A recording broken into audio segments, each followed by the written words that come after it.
First of all, ये class आप लोगों को रिकॉर्डेड फॉर्म में भी मिल सकता है, सो यू कैन वॉच। लेकिन अच्छी बात ये है कि stay tuned in the class, ताकि आप लोगों को नया सीखने को मिले। काफ़ी स्टूडेंट्स के मैसेजेस आते हैं पीडीएफ के लिए, तो ये इनशाला आई विल सेंड टू नोआ एडमिन। आप लोग बाद में भी ले सकते हैं, लेकिन क्लास 2 घंटे का क्लास है, तो इसमें आप लोग please stay in the class, ताकि आप लोगों को नया कुछ सीखने को मिले। ठीक है, थैंक यू।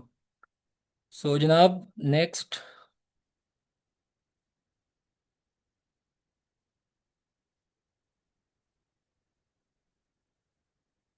अच्छा।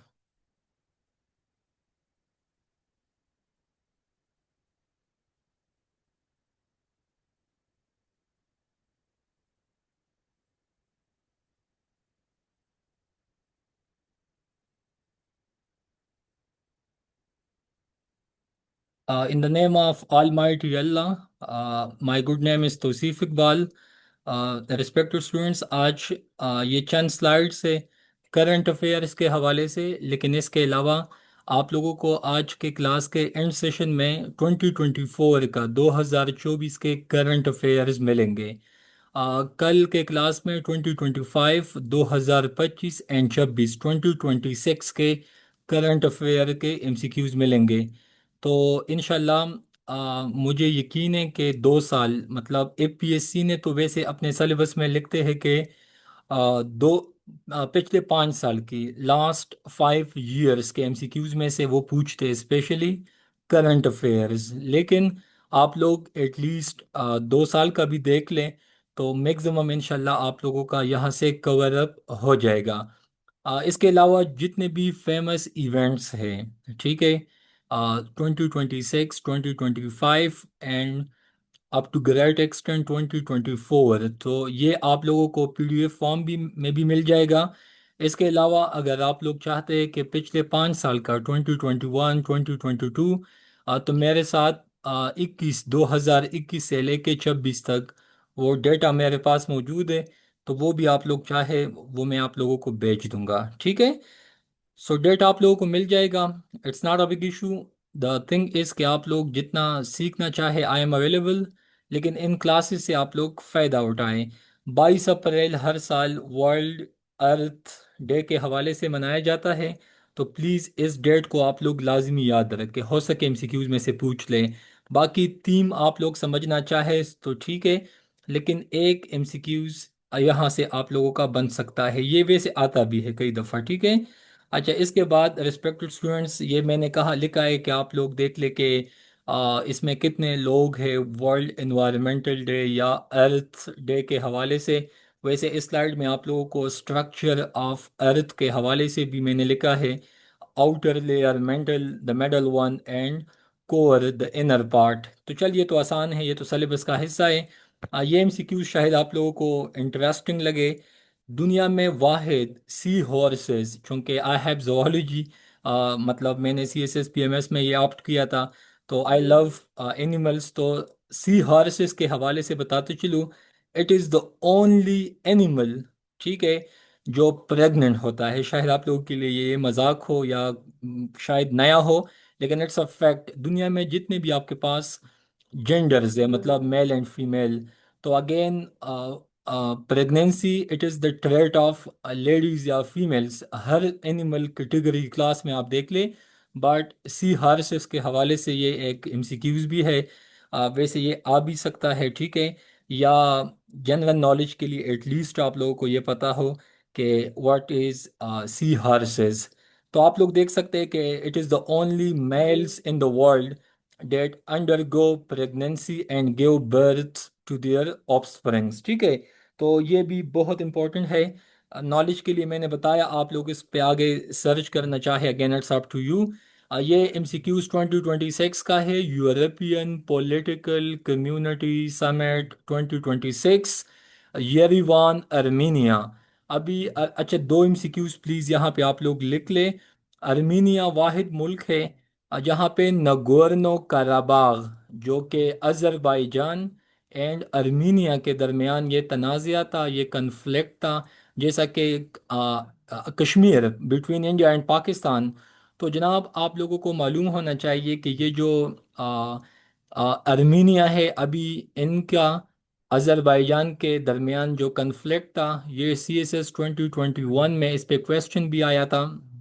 तो आप लोग देख ले कि ये क्वेश्चन आप लोगों के लिए एग्ज़ाम में भी आ सकता है कि पाकिस्तान ने अभी रिसेंटली कौन सा मुल्क था जिसको रिकग्नाइज किया। तो डैट इज़ अर्मीनिया, ठीक है। और उनका जो तनाज़ा था वो नगोर्नो कराबाग, ये अज़रबैजान एंड अर्मीनिया का मसला था, अभी सॉल्व हो गया। तो ये मीटिंग जो है summit 2026 hosted in Yerevan Armenia. But आप लोग यहाँ पे देख ले कि ये यूरोपियन पॉलिटिकल कम्युनिटी समिट 2026 में ये कहाँ पे कंडक्ट हुआ, इसका एजेंडा किया था, इसको कब फाउंड किया गया। तो आप लोगों के सामने ये जो बंदा है, ठीक है, ये है जनाब इमानुल मैक्रान साहब, जो कि फ्रांस का, जहाँ पे एफिल टावर मौजूद है, जहाँ पे आपको पता है कि फ्रेंच रिवॉल्यूशन कब हुई थी। तो ये एमसीक्यूज तो चल आ सकते हैं, लेकिन ये 2022 और बाकी आप लोग देख ले कि इसका जो फर्स्ट समिट हुआ था डेट वाज इन 2022, ठीक है। लेकिन आप लोगों को बस ये पता होना चाहिए कि आजकल इसमें कौन कौन से ममालिक हैं, वो आप लोगों के लिए शायद इम्पोर्टेंट हो सकता है। इसके जो अगेन पॉइंट्स है, स्लाइड्स आप लोगों को मिल जाएगा, तो आप लोग देख सकते हैं। रिस्पेक्टेड स्टूडेंट्स, इसमें जो ममालिक है आप लोगों के सामने आप देख सकते हैं, Germany, Italy, UK, Turkey, Armenia, Azerbaijan and so on, ठीक है। इसमें से भी मैं बहुत एमसीक्यूज बना सकता हूँ, जैसा कि जर्मनी यूरोप का सबसे लार्जेस्ट इकोनॉमी है। यूके को आपको पता है कि सबसे ज़्यादा कॉलोनीज भी इन लोगों ने बनाई थी। ऑटोमन्स एम्पायर टर्की के साथ एसोसिएशन है। स्विट्ज़रलैंड में दुनिया के में सबसे ज़्यादा कॉन्फ्रेंसेस यहाँ पे होते हैं। नॉर्वे को भी आप लोग देख सकते हैं कि एजुकेशन आप इसका देख ले, वो तमाम चीज़ें। बाकी यूक्रेन का तो आपको पता है, रशिया के साथ मसले मसाइल है। तो आप लोग एक चीज़ में से अपने लिए एमसीक्यूज बनाते जाए। रेस्पेक्टेड स्टूडेंट्स, ये आप लोगों को मैंने बताया भी है, HDI human development index. Please आप लोगों को sustainable development goals, sustainable development goal आया था 2015 में, और ये 2030 तक इसको कंप्लीट होना है। इसमें 17 पॉइंट्स है। तो आप लोगों को पता होना चाहिए कि सस्टेनेबल डेवलपमेंट गोल में गोल नंबर 1 में क्या चीज़ है, सेकंड में कौन सा है, क्लाइमेट कौन से नंबर पे है, gender equality, sustainable cities and so on. वो 17 पॉइंट्स आप लोगों को फिंगर टिप्स पे आना चाहिए। रिस्पेक्टेड स्टूडेंट्स, बताते चलूँ कि ये जो SDGs है ना, तो आजकल जितने भी तहसील है या अजला ज़िले है या डिवीज़न, जहाँ पे AC, DC एंड कमिश्नर साहब बैठते हैं, DC ज़िले के सतह पे, जबकि कमिश्नर डिवीज़न के सतह पे, तो उनको ये टास्क भी हुकूमत पाकिस्तान ने असाइन की है कि जो सस्टेनेबल डेवलपमेंट गोल के 17 पॉइंट्स है, इसको आप लोगों ने फुलफिल करना है। वो अलग बात है कि काम ग्राउंड पे जो है वो आपको पता है, लेकिन ये UN का एजेंडा है। तो SDGs फर्स्ट ऑफ ऑल कब इंट्रोड्यूस हुई थी 2015 में, और कब इसको कंप्लीट होना है 2030 तक। तो आपको, आप लोगों के तो अभी अटेम्प्ट्स बाकी है। इन 17 पॉइंट्स को डू मेमोराइज इट। इस पे मैंने एक लिस्ट बनाया है, आप चाहे आई विल सेंड यू, लेकिन इसमें से MCQs आ सकता है। लेट सपोज मैं आपसे पूछ लूँ कि SDG number 5, SDG number 12, SDG number 15, 16, 17। तो ये भी अच्छा, ह्यूमन डेवलपमेंट इंडेक्स के हवाले से एक पाकिस्तानी है, डॉक्टर महबूबुल हक साहब, ये इसने पब्लिश किया था। तो आप लोगों के साइड से इसको सल्यूटेशन मिलना चाहिए कि ऐसे भी पाकिस्तानी है जिन्होंने वाकई अपने मुल्क का नाम रोशन किया है। तो ये आप लोग देख सकते हैं कि पाकिस्तानी इकोनॉमिस्ट डॉक्टर महबूबुल हक इंट्रोड्यूस्ड, ये उस टाइम मुहतरमा बेनज़ीर भुट्टो की हुकूमत थी, उसी टाइम इस बंदे ने ये HDI को प्रेजेंट किया था। सो अगेन, हम पाकिस्तानियों में तो टैलेंट है, लेकिन अपने टैलेंट को इफ़ेक्टिवली यूटिलाइज भी करना है। तो इंशाल्लाह जब तक दुनिया है, आप लोगों को ये जो फादर ऑफ HDI है, ये इनका नाम इंशाल्लाह रोशन पूरे दुनिया में होगा, क्योंकि इसने ह्यूमन डेवलपमेंट पे काम किया है और इसके हवाले से अपने नॉलेज बाकी चीज़ों को प्रेजेंट किया है। आप लोगों को HDI एंड FDI में भी फ़र्क आना चाहिए। FDI फॉरेन डायरेक्ट इन्वेस्टमेंट, इसका जो इदारा है आजकल पाकिस्तान में, SIFC special investment facilitation council, Islamabad में G10 में नो अकेडमी के साथ जो जंगल है वहाँ पे जो बिल्डिंग है आजकल, पहले वो पुलिस वालों के साथ था लेकिन आई थिंक उसको अभी SIFC के हवाले से फर्निश करना है। तो मुझे यकीन है कि अगले 2-3 साल में इस पे प्रॉपर काम हो जाएगा। तो SIFC वन विंडो ऑपरेशन है कि जितना भी इन्वेस्टमेंट बाहर दुनिया से पाकिस्तान में आए, ताकि उनके लिए रेड टेपिज्म ना हो, मतलब उनके लिए मसले मसाइल चैलेंजेस एंड इश्यूज ना हो। सो FDI आजकल पाकिस्तान में कितना है, तो वो आप लोग मुझे कमेंट में भी बता सकते हैं या क्लास के बाद भी अपने लिए गूगल पे देख ले। रेस्पेक्टेड स्टूडेंट्स, आजकल न्यूज़ में हंटा वायरस, हो सके MCQs में से पूछ ले। तो जनाब हंटा वायरस जो है, जैसा कि कोविड-19 था, मम्स, वो तमाम चीज़ें, लेकिन इन दिनों ये आप लोगों को इसी साल का मैं बताता हूँ, आप लोग देख सकते हैं WHO। आपको पता है ये जो WHO का जो लोगो है इसमें स्नेक है। ये स्नेक आपको नज़र आता है, हो सके आपसे ये भी पूछ ले। हमारे तो मेडिकल फील्ड के साथ ताल्लुक है, तो ये स्नेक का अपना यहाँ पे एक मकसद है, एक मतलब है, लेकिन you must know about it. WHO का हेडक्वार्टर कहाँ पे है? World health organization. लेकिन आप लोगों को अभी यहाँ पे हंटा के हवाले से बस नाम का पता चला, तो बस ये काफ़ी है। हो सके आपसे ये पूछ ले कि 2026 में ये किस चीज़ से कास होता है आप लोगों के सामने। हंटा के हवाले से symptom, reason, prevention, risk assessments and so on, ये चीज़ें आप लोगों को आना चाहिए। रिस्पेक्टेड स्टूडेंट्स, ये मैं आपको पता है डेली बेसिस पे इसी तरह के 10-8 पोस्ट बनवाता हूँ, क्योंकि मैं काफ़ी टाइम से I am a content creator too. तो ये स्लाइड्स मैं यूट्यूब के लिए बनाता हूँ, ठीक है, चैनल के लिए, लेकिन यहाँ पे मैंने वो तमाम चीज़ें काटी है, सिर्फ आप लोगों के लिए वो चीज़ ऐड किया हुआ है। तो YUAE left OPEC, OPEC plus.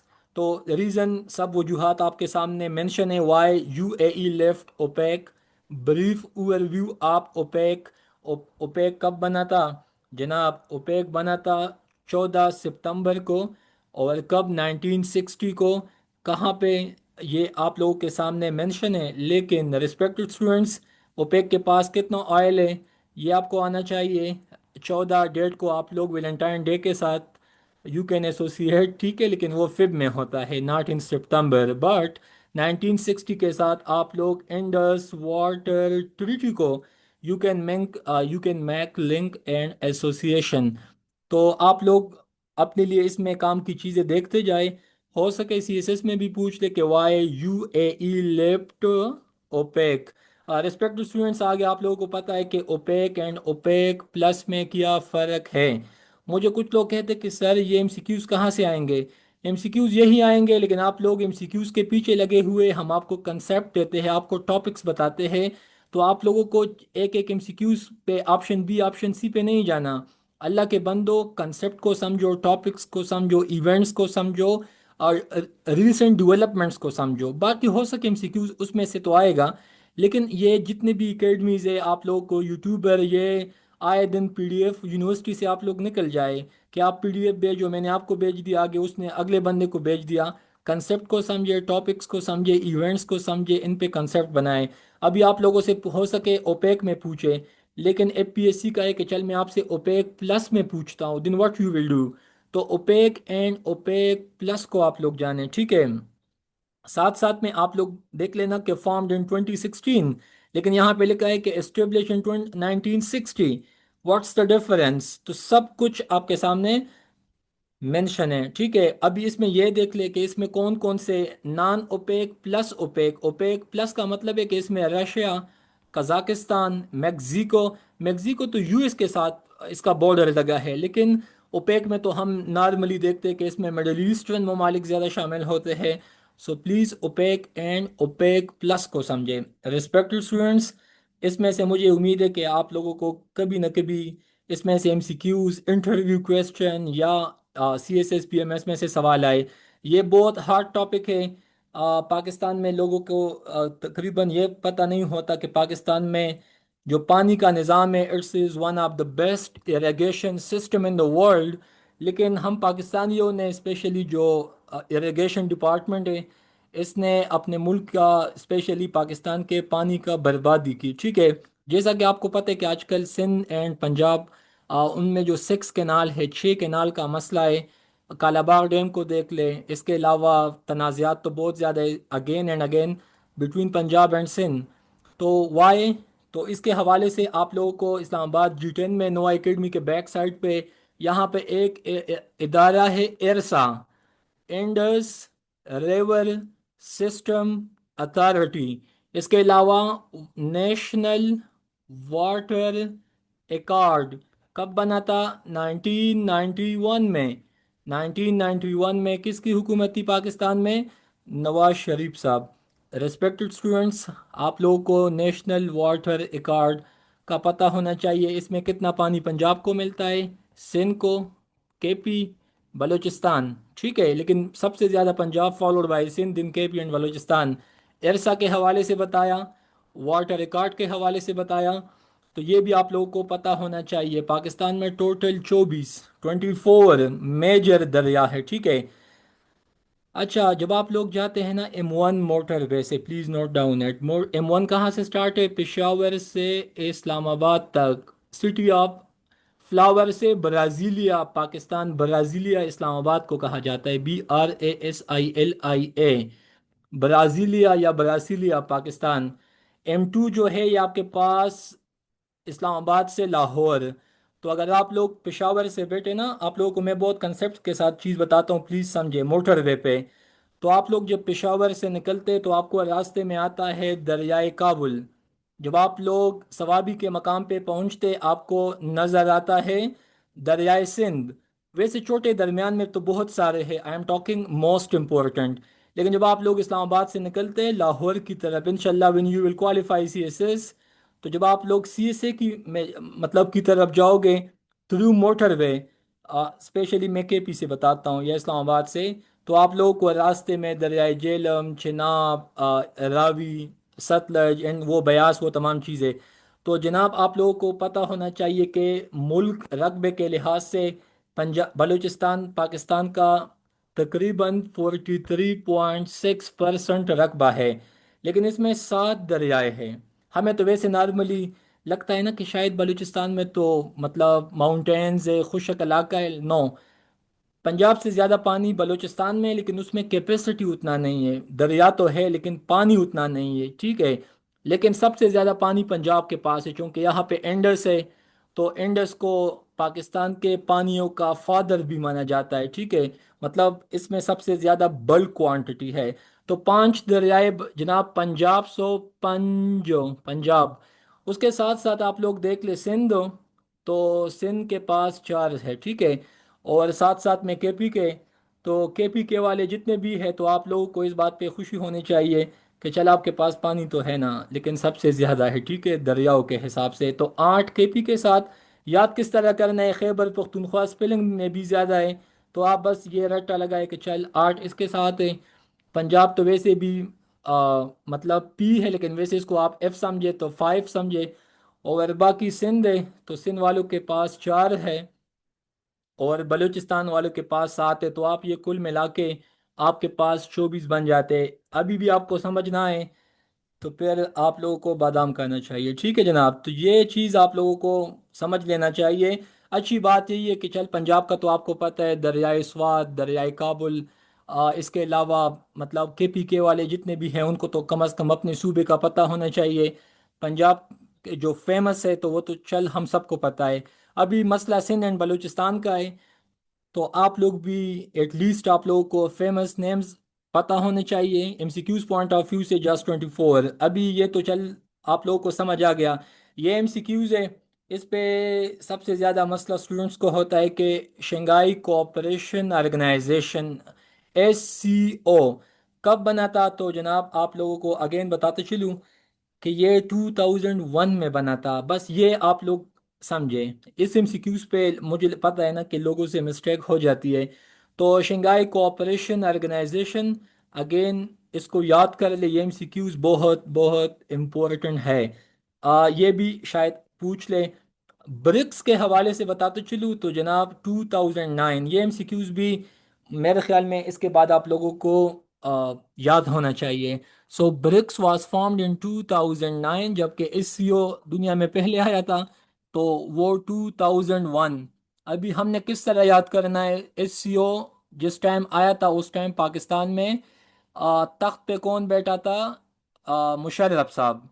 जबकि 2009 में पाकिस्तान में गिलानी साहब हुकूमत में थे, ठीक है?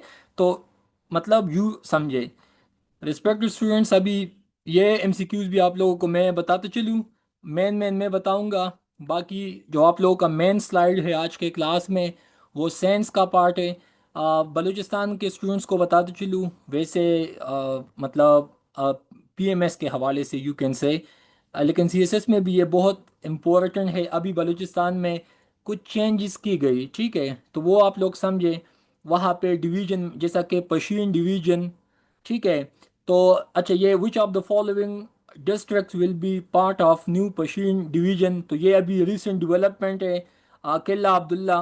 वैसे बलूचिस्तान के जितने भी अजला है, मस्तूंग, खुजदार, कालात, ज़ियारत, वेरी सॉरी टू से, बलूचिस्तान में अनफॉर्चुनेटली आए दिन वाक़यात होते हैं। कल बुगटी साहब का, नवाब अकबर बुगटी साहब, जो कि पाकिस्तान के वफादार थे एक टाइम पे, उनकी कल बरसी थी।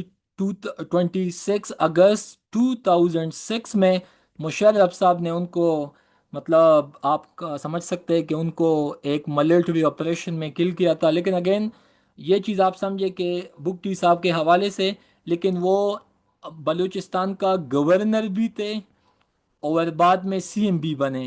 तो ऐसा बंदा जो गवर्नर भी रहा, सीएम भी बना, उसको भी आप लोगों के, आपको पता है कि उनको मिलिट्री ऑपरेशन में कत्ल किया गया। लेकिन अगेन ये एमसीक्यूज के हद तक आप समझे, बाकी आ, आप लोगों को वैसे भी पता है चीज़ों का। एनीवेज आगे आप लोग देख लें। तो यहाँ पे ये जितने भी अजला है मस्तूंग, आए दिन जो अटैक्स होते हैं बीएलए के साइड से, बीएलएफ, मजीद ब्रिगेड, वो तमाम चीज़ें। लेकिन डॉन में ये जितने भी अजला है, मैंने तो इस तरह याद किए थे कि आए दिन वहाँ पे जो अटैक्स होते हैं, वहाँ पे नेम से पता चल जाता है। आजकल एक जगह है कटकोचा, कटकोचा में 2 दिन पहले भी वहाँ पे अटैक हुआ था। इसके अलावा जो बलूचिस्तान में बीएलए ने ट्रेन हाईजैक किया था, वो आपको पता है, ठीक है? तो उस ऑपरेशन का नाम एक दफ़ा भी रिसेंट एग्ज़ाम में आया था, तो वो भी आप लोगों को आना चाहिए। इसके अलावा ये जो डिवीज़न है तो वो भी आप लोग लाजमी देख ले, ठीक है? साथ साथ आप लोगों को बताते चलूँ कि इसमें जो मेन एमसीक्यूज़ है, कालार डिवीज़न, क्वेटा डिवीज़न। वैसे क्वेटा डिवीज़न मतलब पाकिस्तान का लार्जेस्ट एंड स्मॉलेस्ट डिवीज़न भी आपको पता है। लेकिन again job division after restructuring will retain. So Killa Saifullah, ये जो रिसेंट डेवलपमेंट है, इस पे भी मैं आप लोगों को वो पीडीएफ भेज दूंगा। इसके अलावा द न्यूली क्रिएटेड कोहे सुलेमान डिवीजन। सो कोहे सुलेमान माउंटेन का भी आपको पता होना चाहिए, अभी इसका हेडक्वार्टर कहाँ पे है।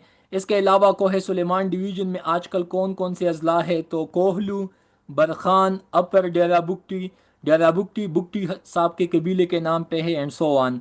उसके साथ साथ आप लोग देख ले कि नसीराबाद, ये बलूचिस्तान में अभी जो अमेंडमेंट हुई थी सूबाई असम्बली में, हो सके इसमें से आप लोगों से एमसीक्यू पूछ लें। चूँकि इंशाल्लाह सीएसएस के बाद आप लोगों को पुलिस में आप जाओगे या ऐसी, तो आप लोगों ने लाजमी बलूचिस्तान में जाना है, क्योंकि यंग ऑफिसर तो लाजमी बलूचिस्तान में उसको जाना होता है, ठीक है? So you must be mentally clear. उसके बाद आप लोग देख सकते हैं कि अकॉर्डिंग टू, अच्छा ये तो इतना इम्पोर्टेंट नहीं है, लेकिन डेवलपमेंट के हवाले से जो मैंने बताया वो आप लोगों के लिए इम्पोर्टेंट है। पशीन डिवीज़न, कालार डिवीज़न, ये चीज़ आप लोग देख ले, ठीक है? कोहे सुलेमान डिवीज़न, ये अभी चूँकि अमेंडमेंट है ना, तो इसमें से शायद आपसे पूछ लें।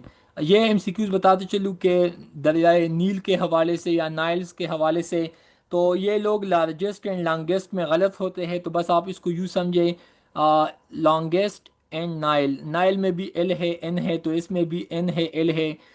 कुछ आप इसके लिए ट्रैक बनाएं, ठीक है? ये कौन से कॉन्टिनेंट में है? अफ्रीका। अफ्रीका को डार्क कॉन्टिनेंट भी कहा जाता है, अफ्रीका दुनिया का सेकंड लार्जेस्ट कंटिनेंट है, पॉपुलेशन के हिसाब से भी, रकबे के लिहाज से भी।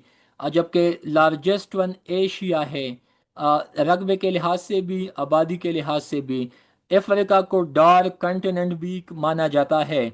इसके अलावा अश्वन डैम कौन से दरिया पे बना है? नाइल पे। नाइल कहाँ से ओरिजिनेट होता है? जो ब्रिटिश क्वीन थी, क्वीन विक्टोरिया के नाम पे।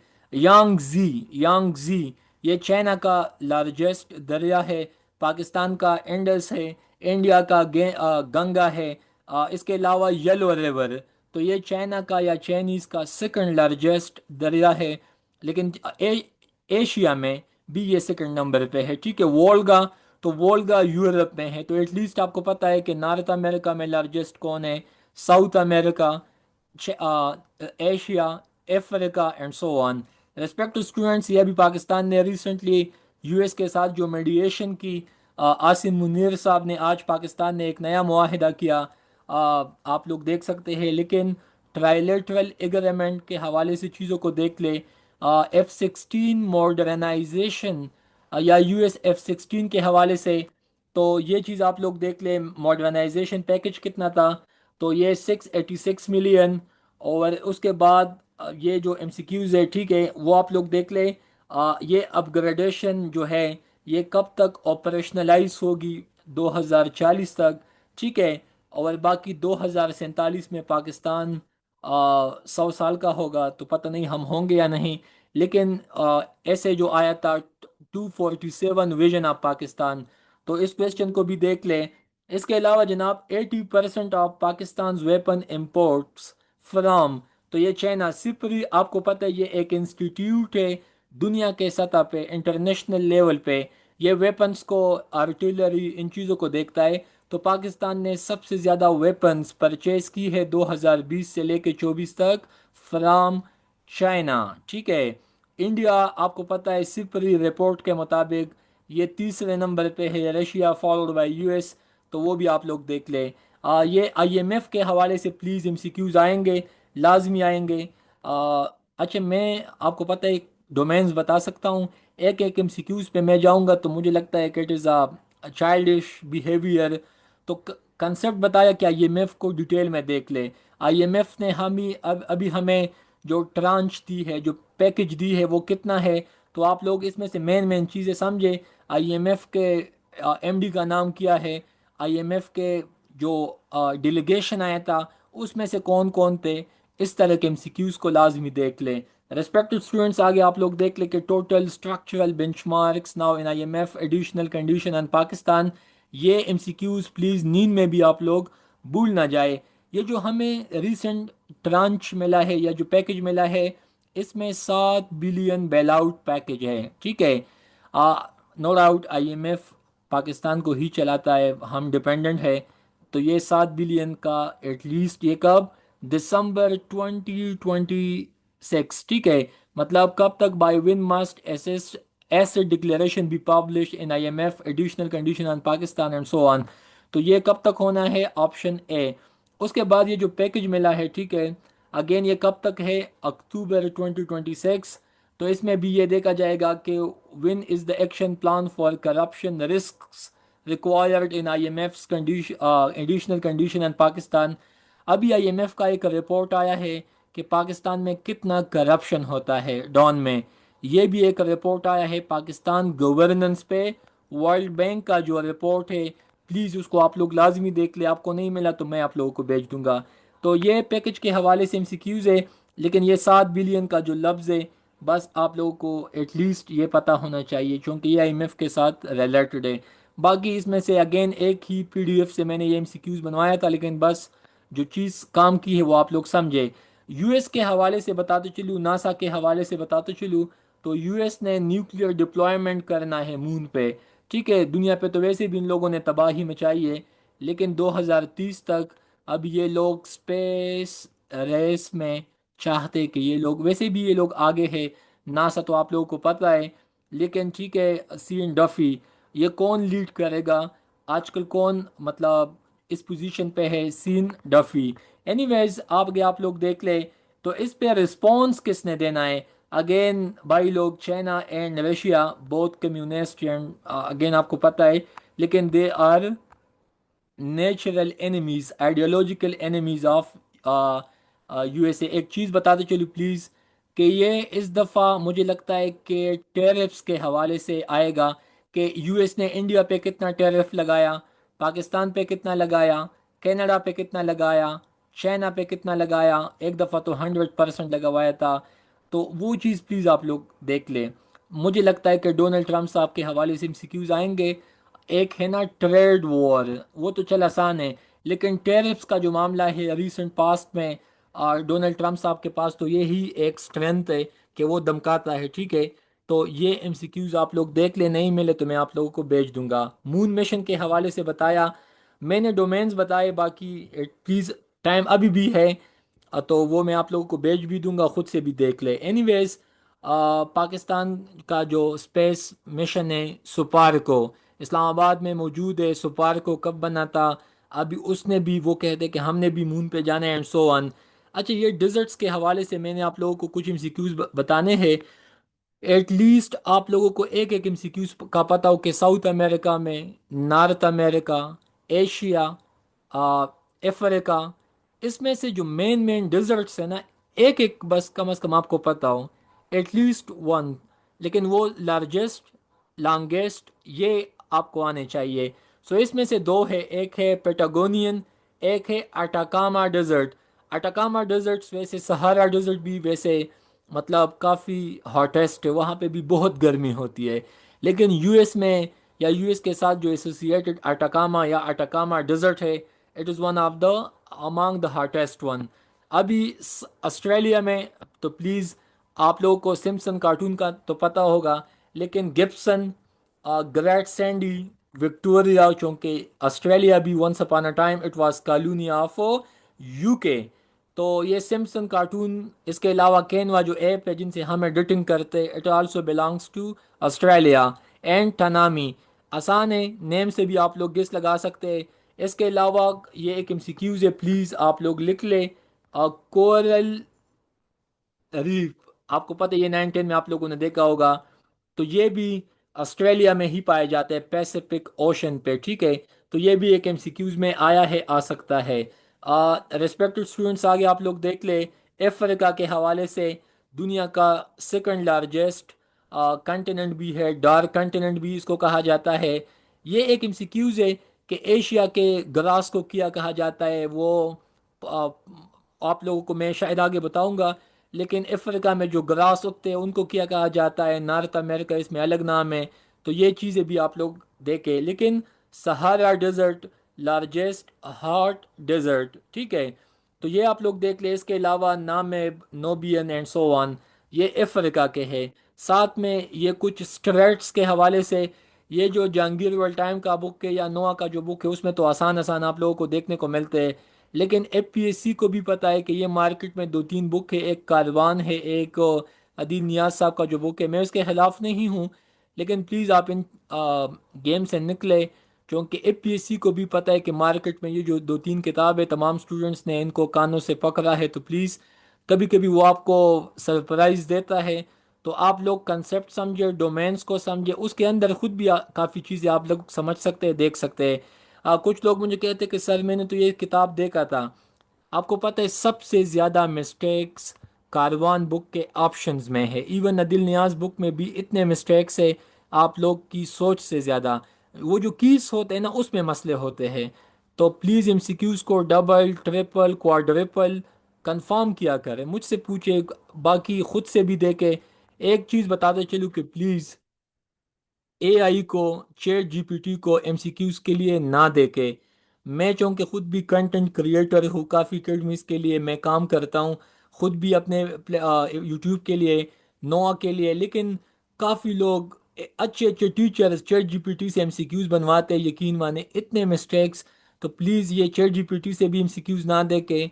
इसके अलावा बुक्स जो आप लोग देखते हैं उनके कीज पे भी ब्लाइंडली ना जाए।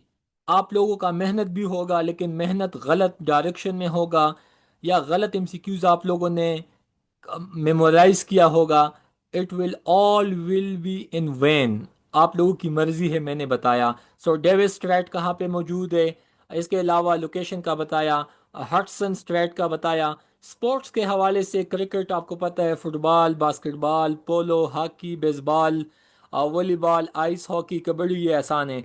अभी ये एमसीक्यूज शायद रिपीटेड है, लेकिन चल स्लाइड के हवाले से ये तो आप लोगों को मिल जाएंगे। अभी ये एमसीक्यूज प्लीज़ इसका स्क्रीनशॉट निकालें, लेकिन ये मुझे लगता है कि इसमें से कंफर्म आएगा। Military operations middle east and south Asia. तो आप लोग देख ले, राइट साइड पे वन पे आपके पास है, ठीक है, USA, followed by Israel, followed by Iran, followed by Pakistan, followed by India.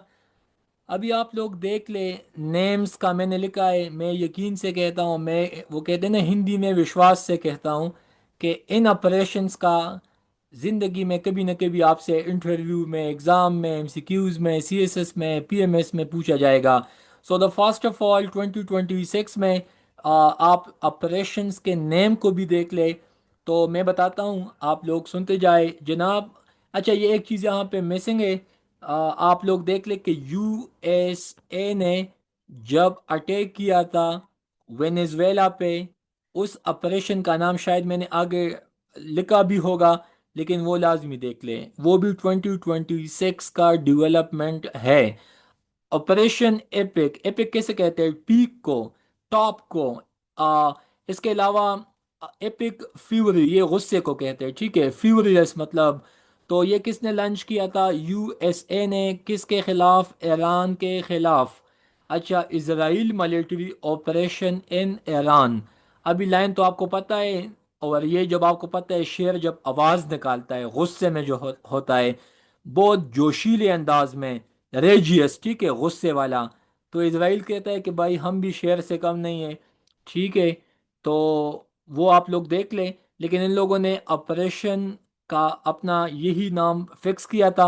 अभी ईरान ने कहा कि भाई हम भी आपसे तो कोई कम है नहीं, तो उसने कहा कि ऑपरेशन ट्रू प्रोमिस, अभी इसमें वन भी है, टू भी है, थ्री भी है। तो आप लोग एटलीस्ट ये कंसेप्ट समझे। अच्छा, पाकिस्तान ने कहा कि आ, अच्छा, अभी आप लोग देख ले, name of Pakistan military operation against India. तो ऑपरेशन गजबुल हक या लिल हक।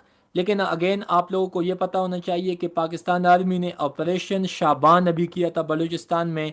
अभी ऑपरेशन रद्दुल फितना वन, वो भी रद्दुल फितना वन। फितना तो आपको पता है कि मतलब कुरान पाक में एक आयत भी है, लेकिन इसमें से कुछ, अच्छा, इसमें एक ऑपरेशन पाकिस्तान ने फितनतुल हिंदुस्तान के खिलाफ किया था, ये भी आप लोग समझे, इंडिया के खिलाफ। अच्छा, अफगानिस्तान पे भी, काबुल पे भी हमने बम्बार्डमेंट की, तो उस ऑपरेशन का नाम, तो कुछ हमने तो बलूचिस्तान में किए, ठीक है, रद्दुल फितना वन, जैसा कि बाजवा साहब का था, रद्दुल फसाद, ठीक है। ये नेम्स चेंज होते रहते हैं, तो प्लीज़ इनको भी आप लोग समझे। इसके अलावा ऑपरेशन बुनियानुम मरसूस, ठीक है, अभी मारका हक इस्लामाबाद एचेट में, अभी इस दफ़ा 14 अगस्त को आर्मी चीफ साहब ने उसको अनाउंस किया। इस्लामाबाद में जब आप होंगे, लाजमी किसी शाम, किसी संडे वीकेंड पे आप लोग जाएं, वहाँ पे मारका हक के हवाले से आपको पता चल जाएगा। लेकिन ऑपरेशन सिंदूर तो हमने किया, और बाकी आपको पता है सिंदूर किसे कहते हैं, तो पाकिस्तान ने उनका जो किया वो आपको पता है। लेकिन अगेन, ऑपरेशन बुनियान मरसूस भी आप लोग समझे, ऑपरेशन सिंदूर को भी समझे, ठीक है। और बाकी एक एमसीक्यूज बताते चलूँ कि ये जितने भी अमेरिका यूएस के फेमस बेसिस है, अल उदैद एयरबेस, ये कहाँ पे मौजूद है, ये सबसे लार्जेस्ट एंड फेमस बेस है अमेरिका का। तो इसका कतर में भी है, यूएई में भी है, केएसए में भी है। तो आप लोग अमेरिका के फेमस बेसिस को भी समझे, लेकिन इन मिलिट्री ऑपरेशंस के नेम्स भी आपको आना चाहिए, ये आप लोग लाजमी समझे। इनके जो डेट्स है शायद लास्ट क्लास में आई विल पुट, लेकिन ये नेम्स प्लीज़ याद रखें, ठीक है। मैंने अंत तक कोशिश की है कि चीज़ें आप लोगों के साथ सिंप्लीफाइड फॉर्म में एक्सप्लेन हो। अच्छा, इसके डेट्स मैंने शायद आ, तो ये आप लोगों का एक ही स्लाइड है अभी। Just in 2 minutes I will open up the next PDF, so stay tuned, ठीक है? ओके।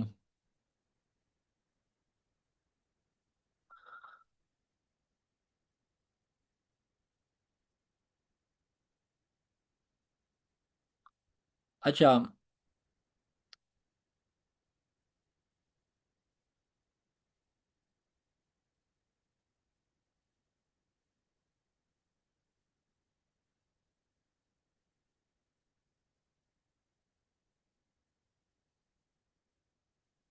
अच्छा, फर्स्ट ऑफ ऑल एडमिन साहब आप मुझे बताएं, स्लाइड आप लोगों के सामने ओपन अप है? माशाल्लाह स्टूडेंट्स के मैसेजेस तो ज़्यादा है, लेकिन चलो आपसे पूछता हूँ, आप मुझे बताएं स्लाइड ओपन है? आवाज़ ठीक है? Am I accessible?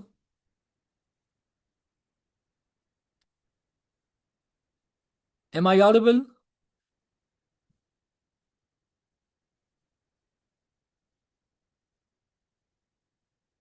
ओके जनाब। ओके, ठीक है, thank you so much. Anyways, आप लोग अभी वापस आए अपने स्लाइड्स पे।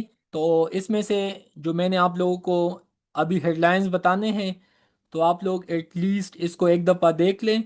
एक्सप्लेनेशन एंड डिटेल के लिए मैं वापस आप लोगों के पास आता हूँ, ठीक है? तो आप लोग यहाँ पे देख लें अगेन। इसमें से कुछ चंद स्लाइड्स मैंने आप लोगों को कराए थे इसी स्पेसिफिक टॉपिक में। फर्स्ट ऑफ ऑल आप लोगों को इवरिडेसेंस के हवाले से I will discuss eight the and 2024 2024 का जो पूरे साल का नेशनल एंड इंटरनेशनल एमसीक्यूज है, आई विल एक्सप्लेन। कल के क्लास में इंशाल्लाह 2025 एंड 2026 के जो एमसीक्यूज है करंट अफेयर्स के, कुछ पाकिस्तान अफेयर्स के, एंड इंशाल्लाह उम्मीद है कि मैक्सिमम चीज़ें आप लोगों तक डिलीवर हो जाएगी। आप लोग अपना फीडबैक सलातिफ को लाजमी दे, इट्स अ रिक्वेस्ट। आप लोगों को आगे क्लासेस चाहिए, again I will follow academy instruction as well as उन लोगों का ख्याल है कि नोआ पे जिस तरह के टेस्ट सीरीज़, बाकी ये जो मॉक्स, वो तमाम चीज़ें होती है, तो वो आप लोगों से लाजमी फीडबैक लेंगे। आप लोग विद ऑनेस्टी सर को फीडबैक दें। अगर मुझसे आप लोगों को इन क्लासेस के अलावा भी आप लोगों को बेनिफिट मिल सकता है, आई एम अवेलेबल, ठीक है? So thank you so much. Anyways, syllabus के हवाले से आपको पता है जो डोमेन मुझे असाइन की गई है, मैं कोशिश में हूँ कि वो मैक्सिमम चीज़ें आप लोगों को बता सकूँ। लास्ट क्लास में मैंने आपको फूड एंड हेल्थ के हवाले से बताया था एलिमेंट्स, मेटल्स, कंपाउंड्स। तो पीरियाडिक टेबल में 1 से लेकर 20 तक आप तमाम के तमाम कार्बन, ऑक्सीजन, नाइट्रोजन, इनके एटॉमिक नंबर, एटॉमिक मास, आयनिक बाड, कोवेलेंट बाड, कोऑर्डिनेट, कोवेलेंट बाड, इनको लाजमी देख ले। सिंथेटिक मटेरियल, नायलॉन, ये तमाम सल्फोनेट्स, कार्बोनेट्स, ये लाजमी देख ले।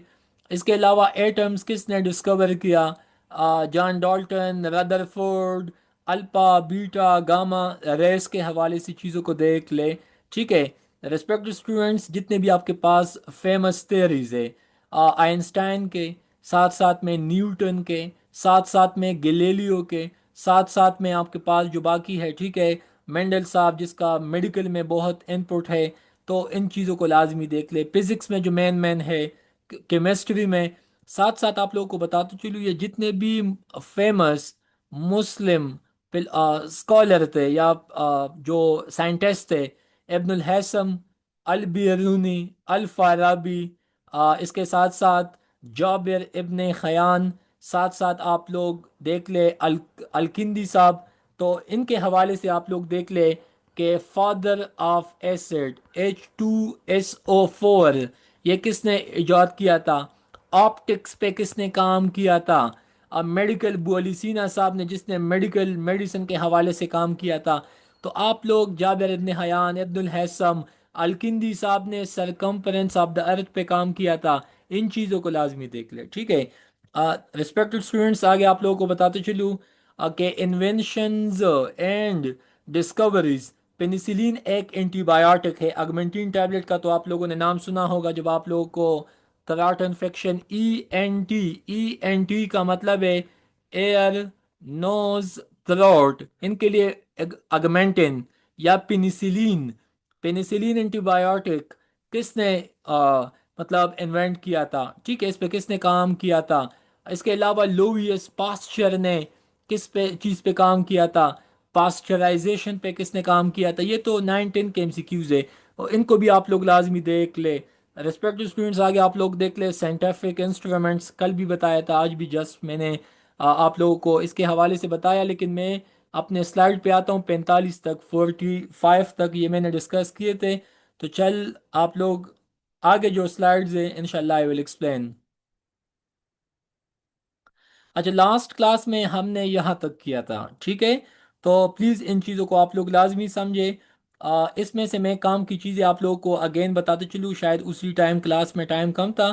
तो अभी आप लोगों के लिए इसमें से जो नया कुछ है वो यही है कि आप लोग इसमें से अपने काम की चीज़ें सिलेबस में भी देख ले।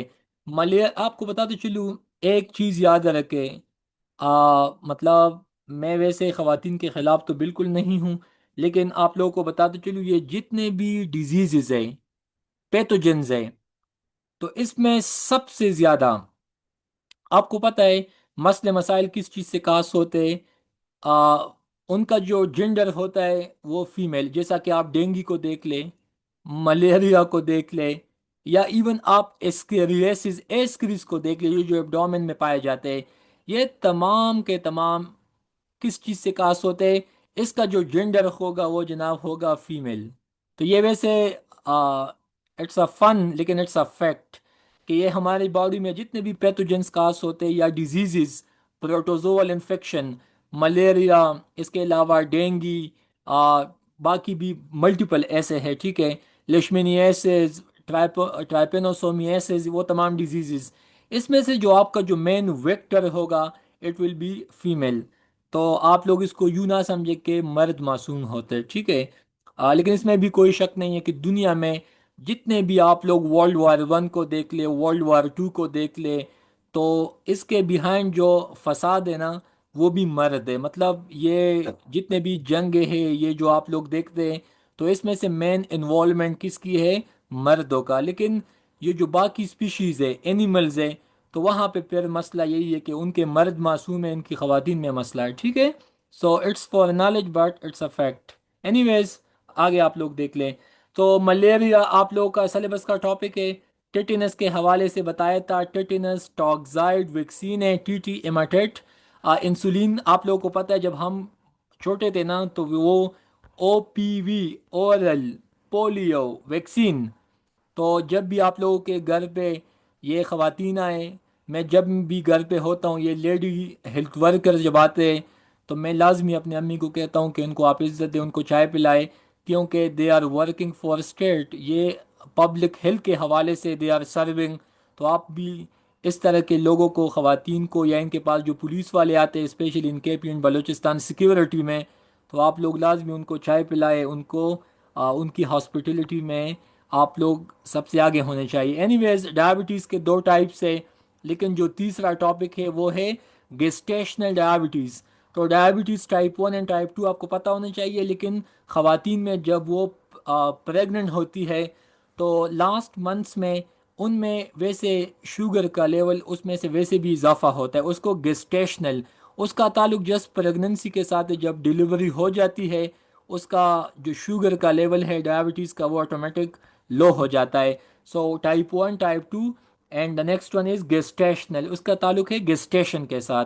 रिस्पेक्ट स्टूडेंट्स से मायोपिया आइज़ के साथ इसका ताल्लुक है। ट्राकोमा डिजीज, ये सिलेबस का हिस्सा है, टॉपिक MCQs में भी आया था। टाइफाइड एंड कोलेरा, अगेन ये किस चीज़ की वजह से कास होते हैं? पानियों से। सो प्लीज़ अपने हॉस्टल में गंदा पानी बिल्कुल ना पिए। जो सालन, जो फूड आपको मिलता है, उसमें से भी साफ पानी का इस्तेमाल होना चाहिए। डायलिसिस जो है ये किडनीज के लिए इस्तेमाल होता है, किडनीज के फिल्ट्रेशन के लिए हॉस्पिटल्स में डायलिसिस होता है। लिथोट्रिप्सी का मैंने कहा था कि जब आपके किडनी में स्टोन्स होते हैं ना, तो उन पे अ बीम ऑफ लाइट उनको पास किया जाता है, वही स्टोन आगे पीसेस में चेंज होता है, आप आगे पेशाब में यूरिनेशन में वो निकल जाता है। इसके अलावा रिस्पायरेटरी सिस्टम के हवाले से बताते चलूँ, जब जब भी आप लोग एंटीबायोटिक लेना चाहे तो ये जो आपका पास नोज़ है, थ्रोट है, इसको upper respiratory tract infection URTI, जबकि लंग्स के लेवल पे इसको कहते हैं लोअर LURTI। तो ये भी आप लोग लाजमी समझे कि लोअर पार्ट को एंड अपर पार्ट, ये दो में तकसीम है। उम्मीद है इसमें से आपको कुछ समझ आया होगा। पार्किंसन ये दिमाग का मसला है। HIV के हवाले से पाकिस्तान में दुनिया में एक दिन भी मनाया जाता है। सो जब भी आप लोग किसी रिलेशनशिप में जब आप होंगे फ्यूचर में, सो फैमिली प्लानिंग के हवाले से एक टॉपिक है, तो वो आप लोग लाजमी समझे। ठीक है। अब मेरे ख्याल में 26 सितंबर भी वर्ल्ड प्रोटेक्शन डे, ये कंडोम, ये टेम्पोन, ये तमाम चीज़ें का आप लोगों को समझ आना चाहिए। इनसे आप लोग HIV एड्स से आप लोग बच सकते हैं। इम्नीजिया बताते चलूँ जनाब के इम्नीजिया है लॉस ऑफ मेमोरी, लेकिन डिमेंशिया को भी आप लोग समझे। Dementia is loss of short term memory. Insomnia inability to sleep. ठीक है। Again it's psychological issues. ये पोबियास के हवाले से बताते चलूँ तो मुझे सबसे ज़्यादा डर जो लगता है वो स्नैक्स से, मतलब चूँकि मतलब आई डोंट नो, बट बाकी अल्हम्दुलिल्लाह किसी भी चीज़ से नहीं। लेकिन आप लोग खुद देख ले कि आपको किस चीज़ से पोबिया है। ठीक है। अच्छा, आपको पता है फियर मतलब इसमें और पोबिया में क्या फ़र्क है? तो पोबिया वही है ना जो इनअप्रोप्रिएट फेयर हो। डिफिनीशन यही है कि इसमें से इनअप्रोप्रिएट मतलब उसका शायद कोई ख़ास लॉजिक ना हो, लेकिन आपको हो सकता है, जैसा कि काफ़ी ख़वातीन को डॉग से या कैट से या रेड से, लेकिन ये जितने भी टर्म्स है पोबिया या पोबियास, इसको आप लाजमी समझे। शायद इंग्लिश में पूछ लें, जैसा कि हाइड्रोफोबिया ये सिम्टम है एपिलेप्स, मतलब स्नेक डॉग बाइट से भी ये हो सकता है। इसके अलावा ल्यूकोपोबिया, ठीक है, melophobia, fear of music, necrophobia, fear of death. ठीक है। तो ये चीज़ आप लोग देख ले, आसान है। लेकिन पोबिया का जो लफ्ज़ है वो मैंने आप लोगों को समझाया, बताया। आगे आप लोग देख ले इसमें से जो काम की चीज़ें हैं। ठीक है। आप लोग इसको देख लें, जनाब के सबसे ज़्यादा हाईएस्ट अमाउंट में कार्बोहाइड्रेट्स पाए जाते हैं। जब भी आप लोगों ने क्रिकेट में देखा होगा बाबर आजम को, मतलब मैच के दरमियान उसको या ड्रिंक पिलाया जाता है बनानास का, या एज आ मतलब रॉ फॉर्म में, तो इनसे हाईएस्ट अमाउंट ऑफ कार्बोहाइड्रेट्स मिल सकता है। तो जब भी आप लोग लाइब्रेरीज में जाए, अपने पास बनानाज या जूस लाजमी ले जाए ताकि आपको ATP या आप लोगों को एनर्जी लाजमी मिल जाए। इसके अलावा सबसे ज़्यादा कार्बोहाइड्रेट्स या ATP या एनर्जी किस चीज़ में होता है? फैट में। बाकी कार्बोहाइड्रेट के अलावा प्रोटीन, इसके अलावा वाइटामस, या आपके पास जो बाकी है, ठीक है, उसमें से सिर्फ 4। ठीक है। उसके बाद आगे आप लोग देख ले लिक्रेमल ग्लैंड टेयर। तो क्रोकोडाइल टेयर ये आपको पता होना चाहिए कि you must be aware of crocodile tears. ठीक है। कभी कभी लोग आपके पास आते हैं आंसुओं के साथ, लेकिन उनके सुरप्टिशियस, ये एक टर्म है सुरप्टिशियस, उनके खुफिया या पोशीदा मकासद कुछ और होते हैं। इसके लिए एक टर्म इस्तेमाल होता है फ्री फ्रीनिमी। मतलब इसका यही है कि बंदा आपके सामने फ्रेंड होगा, लेकिन बिहाइंड द सीन वो आपका इनिमी होगा। तो डिप्लोमेसी में CSS के बाद आप लोगों ने ये अवेयर होना है कि आपसे जो भी बंदा हाथ मिलाता है तो हर हाथ मिलाने वाला दोस्त नहीं होता। सो फ्रेंडमी के हवाले से बंदा सामने आपके हाँ दोस्त होगा, लेकिन बिहाइंड द सीन वो आपका दुश्मन होगा। सो बी कॉशियस। नेक्स्ट, ये तो वैसे चल नॉलेज के लिए मैंने बताया क्रोकोडाइल टेयर। इसके अलावा वाइट एलिफेंट के हवाले से भी एक इडियम है। ठीक है। वाइट एलिफेंट मतलब वाइट एलिफेंट यही है कि लायबिलिटी हो, मतलब उसका कोई फ़ायदा नहीं हो, नुकसान ही नुकसान हो। जैसा कि पाकिस्तान का रेलवे, पाकिस्तान का PIA, इवन मतलब आप समझ सकते हैं कि ये जो आपके पास स्टेट ओन्ड इंटरप्राइजेज है, इसके लिए वाइट एलिफेंट का लफ्ज़ इस्तेमाल होता है। रिस्पेक्ट स्टूडेंट्स, आगे आप लोग देख ले, स्लीप के दरमियान आपका ब्लड प्रेशर वैसे कम होता है, and when you walk, swim, dance, eat, तो उस टाइम आपका बीपी शूट होता है। मतलब अच्छा, फराग एम्फीबियन है। एम्फीबियन मतलब एमपी मतलब बाई या डुअल। ये पानियों में भी होते हैं, ज़मीन पे भी। चलिए तो आसान है। इंसान में कितने क्रोमोसोम्स है?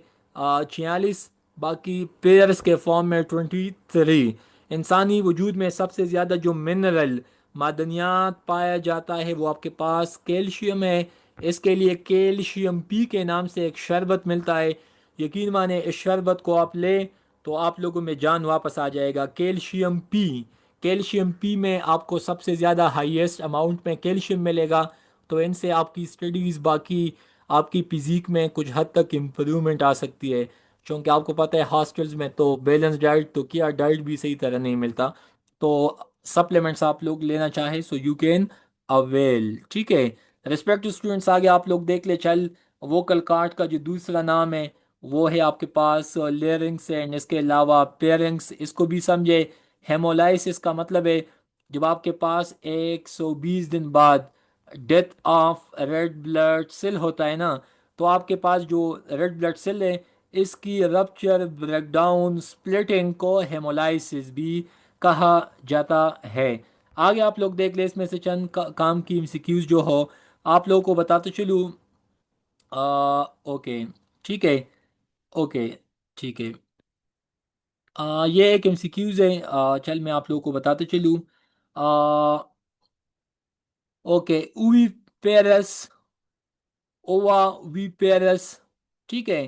तो इस तरह के एनिमल अंडे देते हैं, जबकि उवी वीपेरस या वीवीपेरस, तो वीवीपेरस ऐसे मतलब इस तरह का मेथड है जिनसे सिर्फ बच्चे पैदा होते हैं उवीपेरस से अंडे। जबकि ओवा वीवीपेरस तो इसमें से जानवर सबसे पहले अंडे देता है और उसके बाद वो आपके लिए बच्चा भी देता है। तो ये एमसीक्यूज में आता है, तो प्लीज़ नोट डाउन एट के ओआ। सो ओ फॉर एग, इस तरह के एनिमल एग देते हैं।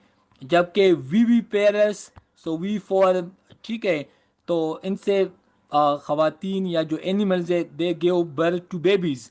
जबकि ओआ वीवी पेरस तो ये सबसे पहले कैंगरूज का तो आप लोगों ने नाम सुना होगा। तो ये कंसेप्ट भी आप लोग समझे कि ओवी पेरस, ओवा वीवी पेरस एंड वीवी पेरस, ये तीन चीज़ें आप समझे। ठीक है। उसके बाद aerobic and in aerobic respiration को आप समझे। आप लोगों को पता होना चाहिए कि कितने एटीपीज हमारे पास बनते हैं। इसके अलावा रिस्पेक्ट स्टूडेंट्स, आगे आप लोगों को बताते चलूँ कि आप लोगों से ये भी पूछा जा सकता है कि मर्दों में हीमोग्लोबिन का लेवल कितना है, ख़वातीन में कितना है, वो भी आप लोग देख ले। इसके साथ साथ आप लोग देख ले कि आपके पास जो डीएनए एंड आरएनए है, तो आरएनए का मेन फंक्शन प्रोटीन सिंथेसिस के साथ है, जबकि डीएनए का जो मेन फंक्शन है वो आपके पास जेनेटिक इंफॉर्मेशन, आपकी जो जीन्स एंड वो तमाम चीज़ों के साथ इसका लिंक है।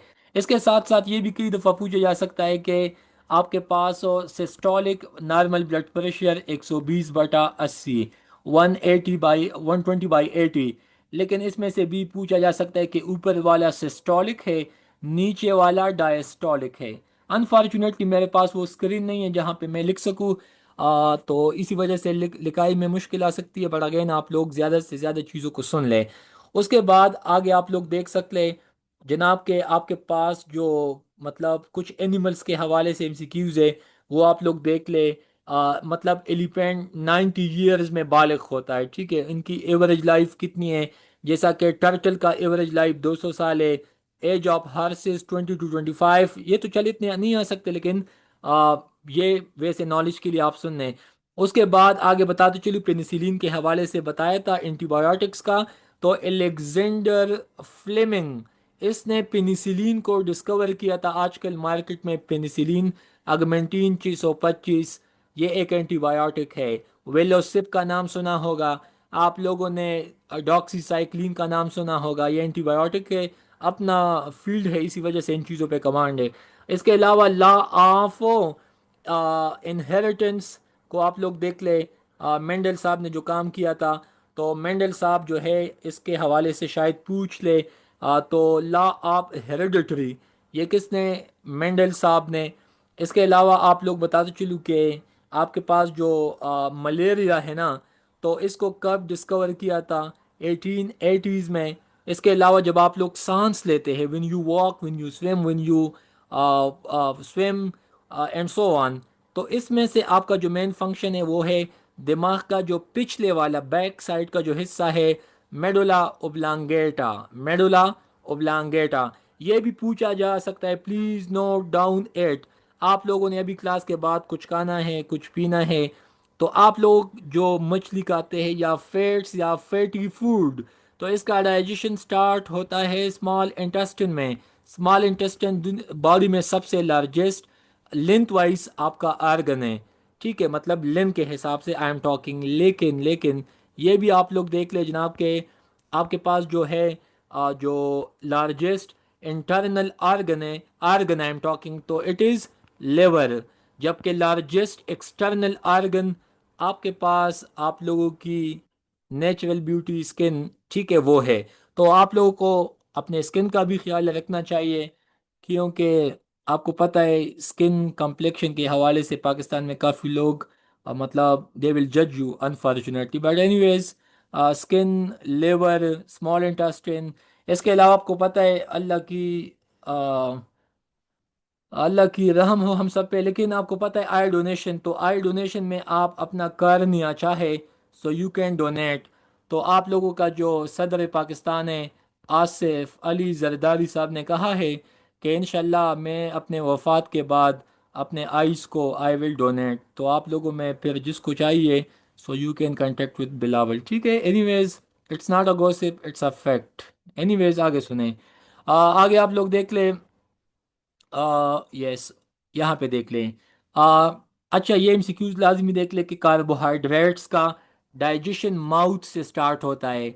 चूंकि मीठी चीज़ आपको पता है आप लोगों के मुंह में पानी आ जाता है, तो कार्बोहाइड्रेट का digestion even start from mouth, जबकि फैट्स का स्मॉल इंटेस्टिन में। रिस्पेक्टेड स्टूडेंट्स, आप लोगों से ये भी पूछा जा सकता है कि आप लोगों को ये पता होना चाहिए कि आपके आंखों में जो पानी है, ठीक है, जो लिक्विड है, एक है विट्रस ह्यूमर, एक है एक्वस। तो एक्वस में पानी ज़्यादा है, जबकि विट्रस में बाकी वो चीज़ें, ठीक है, तो ये आपको पता होना चाहिए। इसके अलावा आपका जो दिमाग है वो स्कल में महफूज है, जबकि आप लोगों के जो कीमती लंग्स है तो वो thoracic कैविटी में मौजूद है। अच्छा, ये एक एमसीक्यूज है। ब्यूटी बोन, तो ब्यूटी बोन के हवाले से तो चल एग्ज़ाम में तो नहीं आता, लेकिन ये वैसे ख़वातीन में ब्यूटी बोन को खूबसूरती के साथ एसोसिएट किया जाता है व्हेन दे बिकम प्रोमिनेंट। लेकिन मर्दों में ये जितना प्रोमिनेंट होगा तो इसको इतना बदसूरती के साथ एसोसिएट किया जाता है, ठीक है। एनीवेज आगे देख ले। इसी वजह से ये जो मिस वर्ल्ड इनाम मिलता है या बाकी भी बॉलीवुड हॉलीवुड में तो आप लोग देख सकते हैं। इसके बाद आगे आप लोग देख ले। जनाब आप लोगों के पास जो रेप्टाइल्स है, क्रोकोडाइल, ठीक है, पाकिस्तान का जो नेशनल रेप्टाइल है वो क्रोकोडाइल है। पाकिस्तान का जो नेशनल बर्ड है, नेशनल फ्लावर है इस्लामाबाद में जासमीन गार्डन। इसके अलावा नेशनल ट्री का तो पता है, लेकिन क्रोकोडाइल अगेन इसका एक स्पेसिफिक नेम है, dolphin, sorry yes Indus, yes, तो इन फिश। लेकिन इसके अलावा इंडस के हवाले से क्रोकोडाइल एक मछली है, एक आपके पास फिश एंड एक रेप्टाइल है। तो ये भी आपको पता होना चाहिए कि पाकिस्तान का नेशनल रेप्टाइल कौन सा है, नेशनल फिश कौन सा है, नेशनल सब्जी तो आपको पता है लेडी फिंगर भिंडी, अभी तो तकरीबन सीज़न ख़त्म होने वाला है, ठीक है। तो ये भी आपको पता होना चाहिए कि भिंडी आपका नेशनल सब्जी है। नेशनल फ्रूट तो गर्मियों में आम और सर्दियों में अमरूद गवावा, तो ये भी आसान है। इसके अलावा नेशनल जूस आपको पता है इस्लामाबाद U10 में आप लोग शुगर केन, गन्ने का रस, ये आप लोगों का नेशनल जूस है। 100 रुपये पे मिलता है, इसमें नमक डाले और बाकी सुकून से पिए। आप लोगों की किडनीज भी सेहतमंद रहेगी और आपके बॉडी को मतलब जो ग्लूकोज या ATP या शुगर चाहिए वो भी आपको मिलता रहेगा, ठीक है। So you must be proud on all those things which belongs to beloved Pakistan. Respected students, आगे आप लोग देख ले। एयोटा बॉडी का सबसे लार्जेस्ट आर्टरी है। स्किन का जो आउटर मोस्ट पार्ट है वो इपिडर्मस है, उसके बाद एंडोडर्मस एंड एंडो एक्टो, ठीक है, ईपी। उसके साथ साथ आप लोगों को बताते चलूँ जनाब के आपके पास जो स्मॉल इंटेस्टिन के पार्ट है, लार्ज इंटेस्टिन के जो पार्ट है वो समझे। एक एमसीक्यूज है, इसको लाजमी समझे। Autopsy and biopsy. Auto and bio, bio living को। तो जब आप किसी इंसान से स्पर्म का, ब्लड का, सलेवा का सैंपल लेते हैं, इसको बायोप्सी कहा जाता है। लेकिन जब डेड बॉडी का हम analysis we want to do forensic studies, it is called autopsy. तो इंशाल्लाह सीएसएस के बाद आप लोगों का बायोप्सी एंड ऑटोप्सी के साथ ताल्लुक तो होगा। तो बायोप्सी हम नॉर्मली रेप केसेस में, या जैनब का केस, मुंतहा का केस, उसमें से आपको पता है कि वो जो कल्प्रेट था, कभी बालों से, कभी फिंगर प्रिंट से, कभी स्पॉम से, कभी सीमन से। तो ये आपका है बायोप्सी। आप लोग जब ब्लड टेस्ट देते, अगेन इट्स अ बायोप्सी। लेकिन जब डेड बॉडी होता है ना, तो उसका ऑटोप्सी किया जाता है। सो प्लीज़ ये भी एमसीक्यूज है। एनीवेज आगे आप लोग देख ले। रिस्पेक्ट स्टूडेंट्स, आप लोगों को बताते चलूँ कि एक है आपके पास सबसे ज़्यादा सेल बॉडी में WBC है। और उसमें से आपके पास न्यूट्रोपिल है, क्योंकि इसमें से भी आगे टाइप है इसिनोपिल, बेसोपिल, टी लिम्फोसाइट, इसके अलावा वो आगे। लेकिन न्यूट्रोपिल्स ये WBC के सबसे ज़्यादा टाइप्स है। उसके बाद आप लोगों को बताते चलूँ कि आपके पास जो है मतलब जो मेन एमसीक्यूज है, ठीक है, कि पोलन ग्रेन कहाँ पे बनते हैं। तो again it is also female part ovary, ठीक है, जहाँ पे एग्स बनते हैं, या ओवा बनता है, या ओवम बनता है, ठीक है। तो ये प्लांट्स का भी पार्ट है, पोलन ग्रेन जहाँ पे बनते हैं, ठीक है।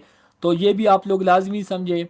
इसके अलावा जो प्रेगनेंसी के हवाले से नॉर्मली जो बुक्स में 270 डेज लिखा होता है, वीक्स के हिसाब से 38 से लेके 40 वीक्स तक, ये भी एमसीक्यूज में आया था हम जब कॉलेज में थे या यूनिवर्सिटी में थे। एनीवेज आगे आप लोग देख ले कि आपके पास जो एड्स वायरस है ना, एड्स, तो ये आपके बॉडी के T lymphocyte and B lymphocyte को, जो कि सबसे ज़्यादा बेनिफिशियल है आपके बॉडी के लिए, इसको खुफिया दुश्मन भी कहा जाता है, जस्ट लाइक स्पाई या एस्पियोनेज, जो आपका जासूस होता है, उसी तरह ये आपके बॉडी के अंदर चुप के आपके इन सेल्स को ख़त्म कर देता है।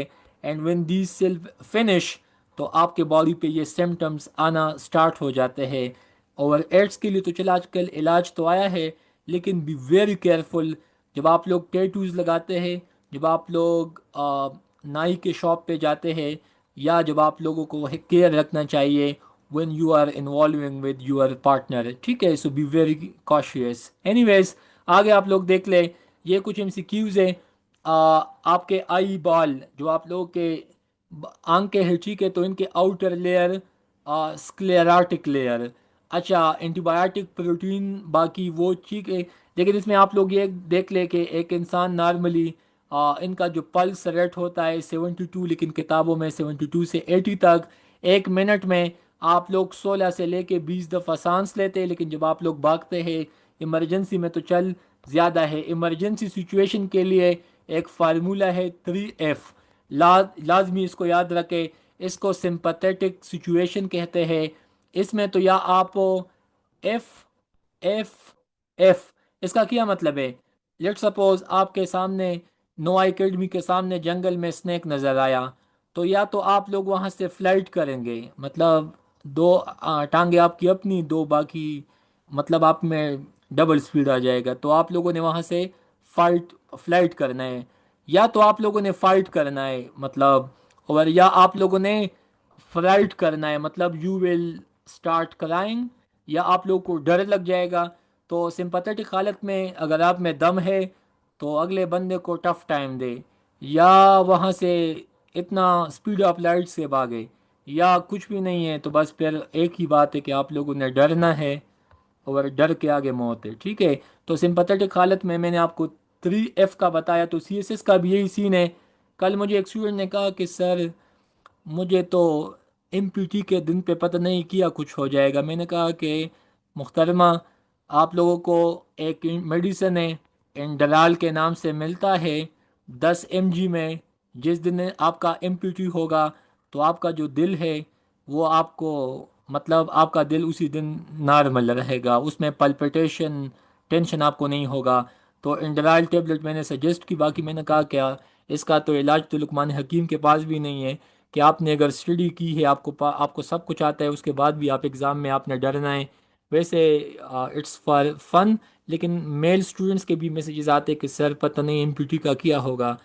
मैंने कहा कि यार एलन मस्क को देख लो, स्टीव जॉब्स को देख लो, जैक मा को देखो, इसके अलावा मार्क जकरबर्ग को देखो। उन लोगों का तो सीएसएस नहीं है, इतने कामयाब है। तो सीएसएस के अलावा भी ज़िंदगी में बहुत कुछ है। तो आप लोगों ने घबराना नहीं है, ठीक है। और सुकून सिर्फ कब्र में है। तो जनाब, अपने आप को खुश रखे, चीज़ों को सीखे, हमें भी तंग करे, हमसे भी पूछे, एकेडमी में बाकी टीचर से भी पूछे। लेकिन survival of the fittest, Pakistan में रहना है तो जलालत तो यहाँ पे है, मेहनत है, मुशक्क़त है। और बाकी आप लोगों ने एफर्ट से काम लेना है, शॉर्टकट नहीं है। तो बस एक ही इलाज है कि सीखे, सुने, जाने, लिखे, डू इवाल्यूएट, मेमोराइज, दिन रात सुबह शाम जान लगा के सीखे। बस यही इसका इलाज है, बाकी कुछ भी नहीं है, ठीक है। एनीवेज आगे सुने। रेस्पेक्ट टू स्टूडेंट्स, आगे आप लोगों को जो चीज़ें मैंने बताई, तो आप लोग इसमें से चंद काम की चीज़ें आप लोग अपने लिए देख ले। और बाकी मैंने कोशिश की कि चल मेन चीज़ें बता सकूँ आगे, चूँकि काम ज़्यादा है।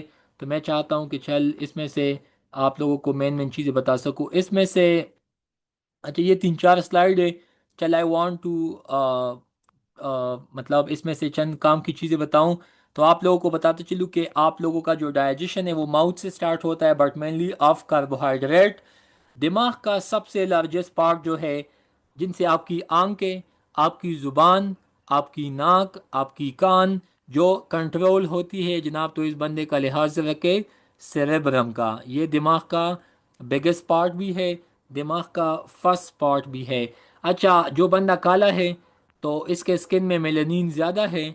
और जो बंदा सफ़ेद है, वाइट है, तो उसके स्किन में ये पिगमेंट कम होता है।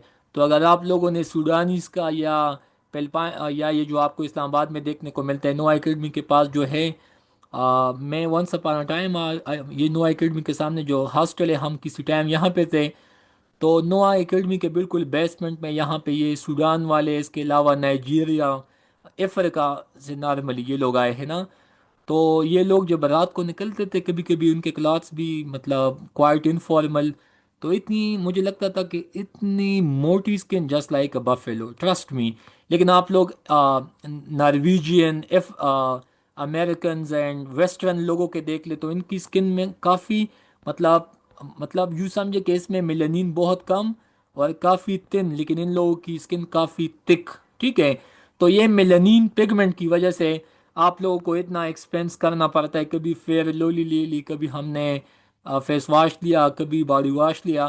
तो मेरे ख्याल में आजकल ब्यूटी इंडस्ट्री तो चलती है इन चीज़ से, ठीक है। और स्किन के बारे में वाकई पाकिस्तान में काफ़ी लोग सेंसिटिव हैं। तो ये मेलानिन का कमाल है, ठीक है। तो बस देख ले। इसके बाद आपको पता है कि आपके पास जो इब्ने बतूता साहब थे, सो बी फॉर बॉटनी, तो इसने प्लांट्स पे बहुत काम किया था। Leprosy again it's a nervous system disorder. बाकी इसमें से आपके पास जो लंग्स वगैरह पे भी इफेक्ट आ जाते हैं। बट अगेन ऑस्ट्रिच जो है, इसका जो अंडा है, ये मतलब बिगेस्ट ऑफ ऑल। बाकी इमरान खान साहब ने कहा था कि आप लोग अपने घर में मुर्गी पालें, फिर वो आपको अंडे देगी, उसके बाद वो हम बेचेंगे और पाकिस्तान की जीडीपी में काफ़ी हद तक इम्प्रूवमेंट आ जाएगी। तो जनाब, आजकल दुनिया पहुंची है एआई पे, इंफॉर्मेशन और टेक्नोलॉजी का एज है। बाकी चिप्स का ज़माना है, सेमीकंडक्टर का ज़माना है। लेकिन उस बंदे ने हमें अंडों का कहा था, वो भी मुर्गियों का। तो आप समझ सकते हैं कि इनसे पाकिस्तान के एक्सपोर्ट में कितना इजाफा होगा। एनीवेज, ये पाकिस्तान की लीडरशिप का माइंड सेट है। I am not against any one, लेकिन ये वैसे जस्ट फॉर फन। एनीवेज आगे देखें। जनाब, ये इसमें से चंद काम की चीज़ें आप लोग देख ले, ठीक है। शायद आपको कुछ नया देखने को मिले। तो इसमें से काम की जो चीज़ है वो है आपके पास रेक्टिफाइड स्पिरिट। एमसीक्यूज तो बाबा आदम के टाइम से हर दफ़ा आता है। रेक्टिफाइड स्पिरिट में कितना परसेंट अल्कोहल होता है? 95, ठीक है। तो ये आप लाजमी देख ले। वाटर की डेंसिटी को देख ले, 4 degree centigrade. Respected students, electron को, ये जो आप लोगों के सामने लैपटॉप मोबाइल है, ये असल में इलेक्ट्रॉन ही है ना, बिजली है, बीटा रेज। और आप लोगों को आगे बताते चलूँ, आपके पास जो है, जो covalent bond, ionic bond, coordinate covalent bond, van der Waals forces, इसको वैसे भी देख ले, ये भी C S S G S A का सलेबस का पार्ट है, लाजमी देख लें। एनीवेज, आगे आप लोग देख ले, इसमें भी चंद काम की चीज़ें बताते चलूँ। वैसे काम की चीज़ें तो बहुत है इसमें, लेकिन हमने आगे अपने मेन चीज़ पे जाना है। मार्कोनी साहब ने रेडियो इजाद किया था, टेलीफोन को ग्राहम बेल साहब ने, टेलीग्राफ को, इसके अलावा सेफ्टी पिन को वॉल्टर हंट, इसके अलावा माइक्रोफोन को, इसके अलावा पेब्लो पिकासो, वो भी आप पेंटिंग के हवाले से, इसके अलावा Leonardo da Vinci, the last सपर, ये उसका पेंटिंग है जो आजकल फ्रांस में वह बहुत मिलियन डॉलर्स का वो बिकता है। Anyways, theory of relativity by Einstein is equal to M C square, वो तमाम चीज़ें। लुईस पास्चर का बताया, स्मॉल पॉक्स के हवाले से जो वैक्सीन है वो किसने डिस्कवर किया था, एडवर्ड जेनर, 1776 में। रेवोल्यूशन भी आया था कहाँ पे, आप मुझे बता सकते हैं इन तीन ममालिक में, फ्रांस में, यूएसए, या रशिया, इन तीनों में से एक तो है, कोई बता सकता है? Anyone? Check your knowledge. Anyways, आगे देख लें। उसके साथ साथ जब आप लोग इंशाल्लाह एम्बेसडर बनेंगे, आप लोग यूएन में जाएंगे, तो आप लोगों को सल्यूट पेश करना चाहिए राइट ब्रदर्स को, क्योंकि इन लोगों ने एयरप्लेन को इजाद किया था। अच्छा, आप लोग जो आजकल देखते हैं ये जो डीएनए, तो इस मॉडल को दो बंदों ने पेश किया था, जेम्स वाटसन। वाटसन वैसे ऑस्ट्रेलियन प्लेयर भी था क्रिकेट का, जिन्होंने इतना टफ टाइम दिया था पाकिस्तानी क्रिकेटर्स को। ठीक है, तो वाटसन को आप लोग कभी ना भूलें। उसके अलावा फ्रांसिस क्रिक, कब? 1973। इस टाइम पाकिस्तान में कौन गवर्नर जनरल थे, कोई बता सकता है? एनीवेज, आगे आप लोग देख ले, न्यूक्लिक एसिड को किसने डिस्कवर किया था? और यूवी रेस के हवाले से जॉन विलहेल्म राइटर साहब ने काम किया था। तो ये आपके पास है आपके मेन स्लाइड्स। अभी हम आते हैं अपने मेन एमसीक्यूज पे। तो रिस्पेक्टेड स्टूडेंट्स, स्ट्रक्चर आप आई के हवाले से बताते चलूँ, के पी पी एम एस के सिलेबस का टॉपिक है, सी एस एस के सिलेबस का टॉपिक है। तो आप लोगों ने ये समझना है कि इसमें से काम की चीज़ किया है। तो आप लोग इंटीरियर पार्ट, पोस्टीरियर पार्ट को देख लें, और अपने आंखों का ख्याल रखें, उसमें सुरमा लगाए, रात को सोने से पहले अपने स्क्रीन को डिस्टेंस पे रखें। ऐसा ना हो कि आपका सी एस एस पास हो लेकिन आपकी आंखें ख़राब हो। तो आंखों के लिए कैरेट्स का है, गाजर की हलवा का है, यूटेन में तहजीब जिनैन से मिल सकता है, यूटेन में बेकमैन से मिल सकता है। तो गाजर को सलाद में भी शामिल करें, हलवा भी खाए, ग्लासेस भी पहने, स्क्रीन प्रोटेक्शन के लिए भी ग्लासेस मिलती है जिनैन में। तो अपने आंखों का ख्याल रखें, ठीक है। उसके साथ साथ अभी आते हैं हम अपने काम पे, कंपोजिशन ऑफ अर्थ क्रस्ट। मेरा एक ही काम है आप लोगों को एक बात बताना। हर दफ़ा ये एमसीक्यूज स्टूडेंट्स को मुश्किल में डालता है, तो आप लोगों को घबराना नहीं है कि सबसे ज़्यादा आपके पास कौन है? ऑक्सीजन है। उसके बाद आपके पास है सिलिकॉन साहब, उसके बाद एल्युमिनियम, आयरन, कैल्शियम, सोडियम। अभी भी आप लोगों को एटलीस्ट ये याद होना चाहिए, ऑक्सीजन फॉलोड बाय सिलिकॉन। तो ऑक्सीजन का मोस्टली ये पूछते हैं। रिस्पेक्टेड स्टूडेंट्स, इस स्लाइड को आप लोगों ने सीएसएस में इसका मैप बनाना है। अगर आप लोगों ने वाकई जीएसए में पास होना है, तो आप लोग देख ले कि मेंटल कितना है, उसके साथ साथ आपको कोर स्ट्रक्चर और इनर पार्ट। तो सबसे पहले इसका मैं ट्रिक बताता हूँ, ठीक है। सॉलिड लिक्विड, सॉलिड लिक्विड, इसका यही स्ट्रक्चर है। सॉलिड पार्ट, लिक्विड पार्ट, ठीक है। तो आप लोगों ने इसको यूँ समझना है, लेकिन उसमें से आप लोगों को ये भी देखना है कि आपके पास क्रस्ट कितना है, आपके पास लेट्स सपोज कोर का कितना पार्ट है, और साथ साथ में आपके पास जो अपर पार्ट है, ये भी एमसीक्यूज में आया था, लिथोस्फेयर। ठीक है, तो इस मैप को आप लोग लाजमी समझे। बाकी ये जो आपके पास मेंटल तक 2900 किलोमीटर, जबकि कोर के इनर पार्ट तक जब आप लोग जाते हैं, सो 5100 km। ये प्लीज़ लाजमी देख ले, इसमें से तो दो तीन एमसीक्यूज कंफर्म आप लोग देख ले। रेस्पेक्टेड स्टूडेंट्स, साल का सबसे छोटा दिन, साल का सबसे लंबा दिन, please note down at summer solstice. ये लफ्ज मैं अपने वैसे रूटीन में जो मैं काम करता हूँ स्टूडेंट्स के लिए, सोल स्टाइस, तो इसके साथ winter solstice, summer solstice, longest day, shortest day, ये तो चल वैसे भी आपको पता होना चाहिए। तो सर्दियों में दिसंबर का जो दिन है 2020 सेकंड 22 22 एंड 21, वो जो रात मतलब साल की सबसे लंबी रात, सबसे छोटी दिन। और जून में, ठीक है, वो भी आप लोग लाजमी देख ले। उसके साथ साथ आप लोग देख ले के डीपेस्ट पॉइंट एट अर्थ, मरियाना ट्रेंच। उसके साथ साथ आप लोग इसको ये देख ले कि मास ऑफ अर्थ, रेडियस। उसके साथ साथ एपीहीलियन एंड पेरिहीलियन, ठीक है। उसके साथ साथ आप लोग इसको भी देख लें, आपके पास हाईएस्ट पॉइंट माउंट एवरेस्ट 8848, ये भी लाजमी देख ले। स्पीड रेवोल्यूशन एंड रोटेशन को भी देख ले, साथ साथ में डेंसिटी। तो ये 7 8 एमसीक्यूज बन सकते। ऑर्बिटल पीरियड कितना है? 365 दिन। एवरेज डेंसिटी 5.52 ग्राम पर सेंटीमीटर क्यूब।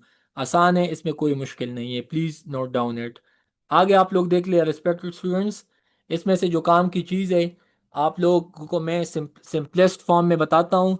ये एक उसके लिए ट्रिक भी है कि my very educated mother just served us noodle. So my for Mercury, very for Venus, E for educated, M for mother, ठीक है, just, S for served, U for my very educated mother just served, U for Uranus us, N for noodle. तो आप इसको यू याद रखें कि my very educated mother just served us noodles. ये लेक्चर चल रिकॉर्डिंग पे है, तो आप लोग बाद में भी इसको लिखना चाहे, वैसे ये बुक में भी ऐसा ही है। तो इसका ट्रिक यही है कि सबसे पहले आप लोगों ने याद करना है इसकी सीक्वेंसेस। तो ये टोटल इस तरह का आप समझे कि ये सन है, ये आपके पास ट्विपवाइज प्लैनेट्स है। रट्टा ना लगाए, कंसेप्ट सीखे। ये सबसे पहले जो आपको पता है ना, इसमें से है दो टाइप्स। एक है सॉलिड प्लैनेट्स। अभी हम जमीन पे बैठे हैं तो जमीन तो सॉलिड है, आपको तो कॉमन सेंस से पता चलना चाहिए जमीन क्या है, सॉलिड है। लेकिन कुछ प्लैनेट्स ऐसे हैं जो कि गैसियस है। तो सॉलिड प्लैनेट्स को रॉकी प्लैनेट्स भी कहा जाता है। तो ज़मीन पे प्लैनेट्स भी है, मतलब रॉक्स भी है, माउंट एवरेस्ट, हिमालय, वो तमाम चीज़ें यहाँ पे रॉक्स भी पाए जाते हैं। तो ये सॉलिड है ना, हम ज़मीन के बासी है, ज़मीन के लोग हैं, तो ज़मीन सॉलिड प्लैनेट्स में आता है। लेकिन कुछ प्लैनेट्स ऐसे हैं जो कि गैसियस फॉर्म में है, नॉट इन सॉलिड फॉर्म।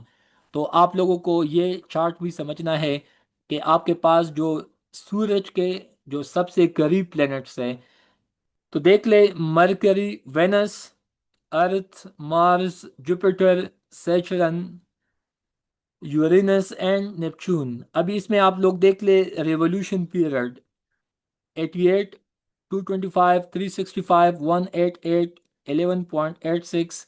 तो आप इसमें देख ले कि सबसे लंबा, सबसे छोटा। इसके अलावा टेम्परेचर को देख ले, रिंग्स को देख ले। तो सबसे पहले जो चार है ना, इसमें तो नहीं है, तो बस ये काम तो आसान हो गया।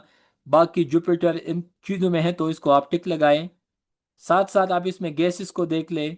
मरकरी में कोई एयर नहीं है, बाकी में कार्बन, ऑक्सीजन, नाइट्रोजन, हीलियम। तो एक में नहीं है, तो बाकी ट्रिक यही है कि एक लिख ले, बाकी खुद ब खुद आपको याद हो जाएगी। इसमें से कंसेप्ट यही है कि रोटेशन देख ले, तो सबसे स्मॉलेस्ट से लार्जेस्ट की तरफ जाए, सबसे कम 16। इसमें से आप लोगों ने देख लिया, हाईएस्ट की तरफ जाए, तो आप लोग डेज में देख ले, सबसे हाईएस्ट डे किसके पास है? 243 डेज। तो आप लोगों को मैंने निपचून का बताया, वेनस का बताया, समझ आ गया आपको? तो शायद आपसे अंदर से कोई एमसीक्यूज पूछ ले। अभी इसमें से आप डिस्टेंस देख ले, 58, 110, 150, 228, 780। तो आप लोगों को लगता है कि सबसे नेपच्यून 4500। तो आप लोगों को एमसीक्यूज का पता चले तो शॉर्टेस्ट कौन सा है, लॉन्गेस्ट कौन सा है। टेम्परेचर को आप लोग देख ले, एक एक याद करें, पूरे टेबल का कोई फायदा नहीं है। सबसे हाईएस्ट दे के -220, तो सबसे मुझे यही लगता है कि यही है फिर। लेकिन हॉटेस्ट में देख ले 450, माइनस से प्लस। तो हाईएस्ट टेम्परेचर किस में है इसमें, क्योंकि ये सूरज के बिल्कुल नज़दीक है। मुझे लगता है कि आप लोगों को एनालिसिस आना चाहिए। अभी इसमें से 7 8 एमसीक्यूज है, लेकिन कुछ स्टूडेंट्स पूरे टेबल पे रट्टा लगाएंगे जिसका कोई फायदा नहीं है। तो आप लोगों ने इसको समझना है। एनीवेज, आप लोगों को अभी इस स्लाइड को समझना है। अभी आप लोग देख ले कि इसमें से आपके पास स्टार्ट कहाँ से है। रेडियो वेव से लेके माइक्रो इंफ्रारेड विजिबल गामा, -12, +3, समझ आ गया। अभी -5, -2, -10, -8, -12। तो आप लोगों को इस साइड से देख ले पॉजिटिव। अभी इस साइड पे आप लोग देख ले, यहाँ पे आप लोग देख ले, यहाँ पे आप लोग देख ले। अभी इसमें आपको बिल्डिंग भी नज़र आता है, ह्यूमंस भी, हनी भी। लेकिन यहाँ पे आप लोगों को ये चीज़ें शायद नेकेड आई से देखने को ना मिले। फ्रिक्वेंसीज को आप लोग देख ले, यहाँ पे 20, यहाँ पे। तो इस टेबल को भी आप लोग सीएसएस के लिए भी समझे। पॉजिटिव नेगेटिव चार्ज को देख ले, जो चीज़ एमसीक्यूज में आया है कई दफ़ा आ सकता है। तो इसमें से काम की जो चीज़ है, रेस्पेक्ट स्टूडेंट्स आपको बताते चलूँ, मास में से पूछा जा सकता है, इलेक्ट्रॉन का मास, प्रोटॉन का मास। अभी चार्जेस को देख ले, तो चल इन दोनों का तो सेम, ये तो मुझे स्कूल के टाइम से याद है, चल इस पे तो नहीं है, आसान है। चार्जेस के हवाले से +1, -1, ये भी आसान है। लेकिन मास इसको आप लोग देख ले, तो -24, -24, -24, ये तो आसान है। अभी इन दोनों का मास सेम है, लेकिन इन दोनों का चार्ज सेम है, तो इसमें मुश्किल क्या है। लिंक बनाओ, कंसेप्ट बनाओ। रिस्पेक्ट स्टूडेंट्स, अभी आप लोग देख ले एग्जाम्पल्स को। तो आप लोगों से ये पूछा जा सकता है कि शायद ये आपसे पूछ ले कि when glucose and fructose combine it forms sucrose, when glucose and galactose milk form lactose, glucose plus glucose maltose. आसान है। उसके साथ साथ ये आपसे शायद पूछ ले पॉलीसेकेराइड में, जो मुझे लगता है कि ये बहुत आसान है। जैसा कि होमोपोलीसेकेराइड में स्टार्च है, जो कि प्लांट में पाया जाता है। ग्लाइकोजन एनिमल्स या ह्यूमंस में। Cellulose can not be digested by human, इसको लाजमी याद रखे। इसके साथ साथ पिक्टीन। लेकिन हेटेरो में दो एग्जांपल है। हेलोरानिक एसिड, इनके नाम से टैबलेट भी मिलती है। और इसके अलावा कॉन्ड्रियोटिन। तो होमो एंड हेटेरो में चीज़ समझे। इसके अलावा इनका जो फंक्शन है, glycolysis, Krebs cycle and electron transport chain. तो इसमें से ग्लूकोज का जो फंक्शन है उसको आप लोग लाजमी समझे। लेकिन जो मेन कंसेप्ट था वो आप लोगों को आना चाहिए कि माल्टोज को ये समझे, सक्रोज, लेक्टोज एंड माल्टोज।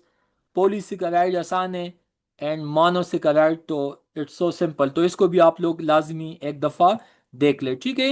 अच्छा, आगे।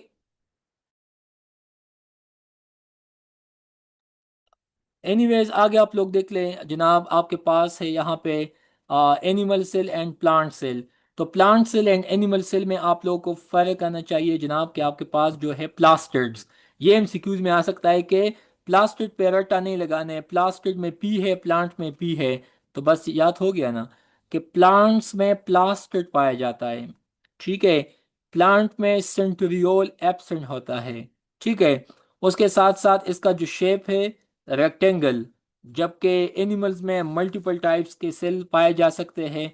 साथ साथ में न्यूक्लियस को आप लोग देख लें कि इसका न्यूक्लियस सेंटर में होता है, जबकि इसका नॉट इन द सेंटर। ये एमसीक्यूज में आ सकता है। प्लांट में प्लास्टिड, एनिमल में प्लास्टिड नहीं होता। ये एमसीक्यूज आपसे शायद पूछ ले। रिस्पेक्टेड स्टूडेंट्स, आप लोग डीएनए एंड आरएनए में पूछ ले, तो दो एमसीक्यूज यहाँ से अगेन एंड अगेन आ सकता है। रेप्लिकेशन में एंड, अच्छा, ट्रांसक्रिप्शन एंड ट्रांसलेशन, ये एमसीक्यूज आपसे पूछ सकता है। जबकि आप लोग ये भी देख ले कि इसमें डबल, इसमें आप लोग सिंगल। इसमें सो आप लोग बाइंडिंग को देख ले, तो इसका आसान हल यही है ये जो जी है ना, इट्स ऑलमोस्ट लाइक अ सी। तो जी एंड सी में ट्रिपल बॉन्ड है, जबकि गुआनीन एंड साइटोसिन में डबल है। यहाँ पे गुआनीन की जगह पे आप लोग देख सकते हैं, ठीक है, यहाँ पे मेनली एडेनिन एंड यूरेसिल। तो यहाँ पे आपको यू मिलेगा, यहाँ पे वो आपको नहीं मिलेगा। बस सिंपल इसमें यही लॉजिक है। गुआनीन एंड साइटोसिन यहाँ पे भी है, गुआनीन एंड साइटोसिन यहाँ पे भी है। यहाँ पे एडेनिन है, यहाँ पे थायमीन है, लेकिन यहाँ पे थायमीन की जगह पे यूरासिल। बस इसमें ये मेन फर्क है। आगे आप लोग इस टेबल को देख लें, तो इंजियोस्पर्म्स एंड जिम्नोस्पर्म्स ये पूछा जा सकता है। वस्कुलर प्लांट यही है कि प्लांट में वस्कुलर सेल यही है कि आपके पास जाइलम है एंड प्लोएम।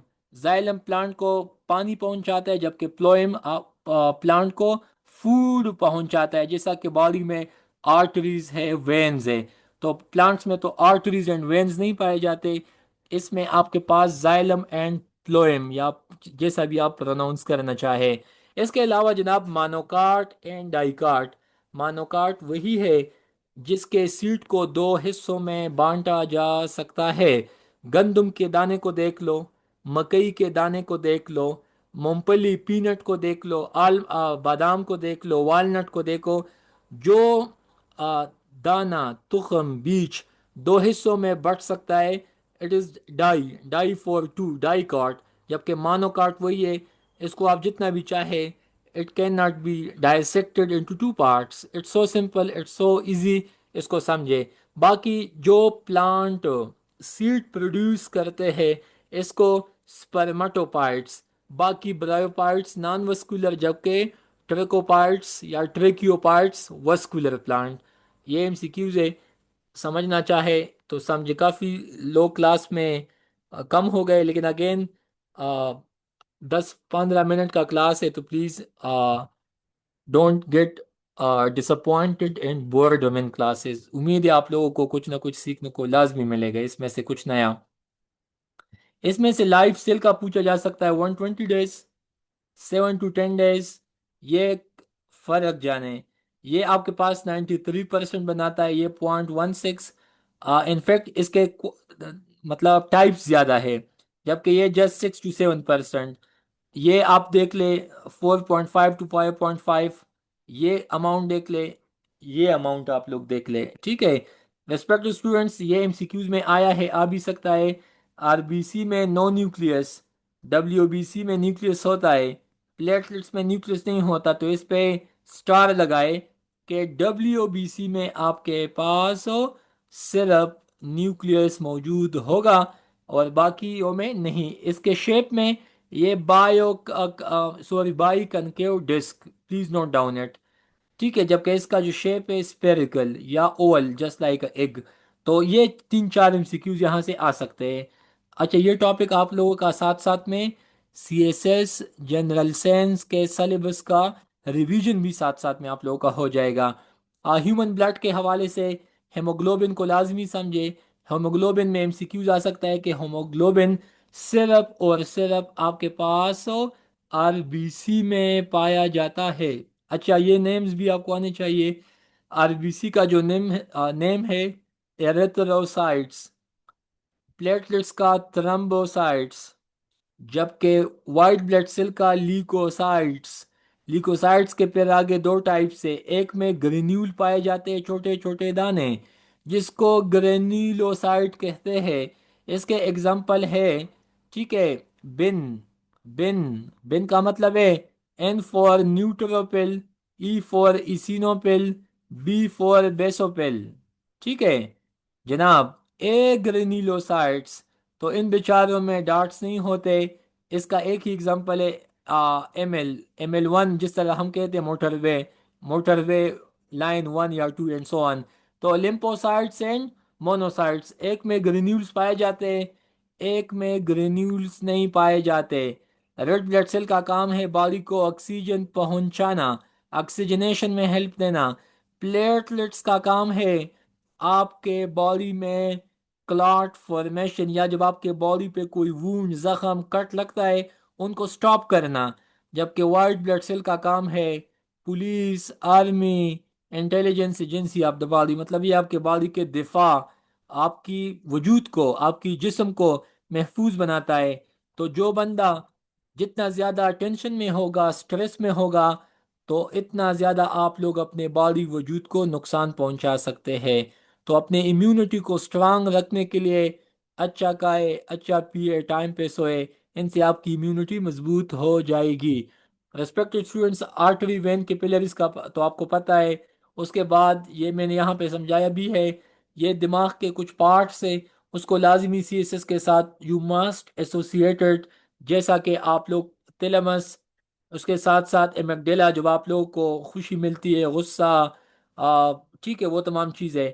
हिपोकैम्पस आपकी लॉन्ग टर्म ऐसे पैसे को याद करने में, आउटलाइंस बनाने में हेल्प देता है। जबकि आपको पता है मेडोला, ये आपके ब्रीथिंग एंड ब्लड प्रेशर को देखता है। जबकि आपको पता है कि बाकी आपके पास सेरेबेलम, आपके बॉडी के इंटरव्यू में आप जिस तरह पोस्चर में बैठेंगे, आपके बॉडी के मोमेंट्स को और आपके बॉडी को बैलेंस रखने में आपके सेरेबेलम का बहुत काम है। तो ये चीज़ आपको सीएसएस के इंटरव्यू में हेल्प देगा।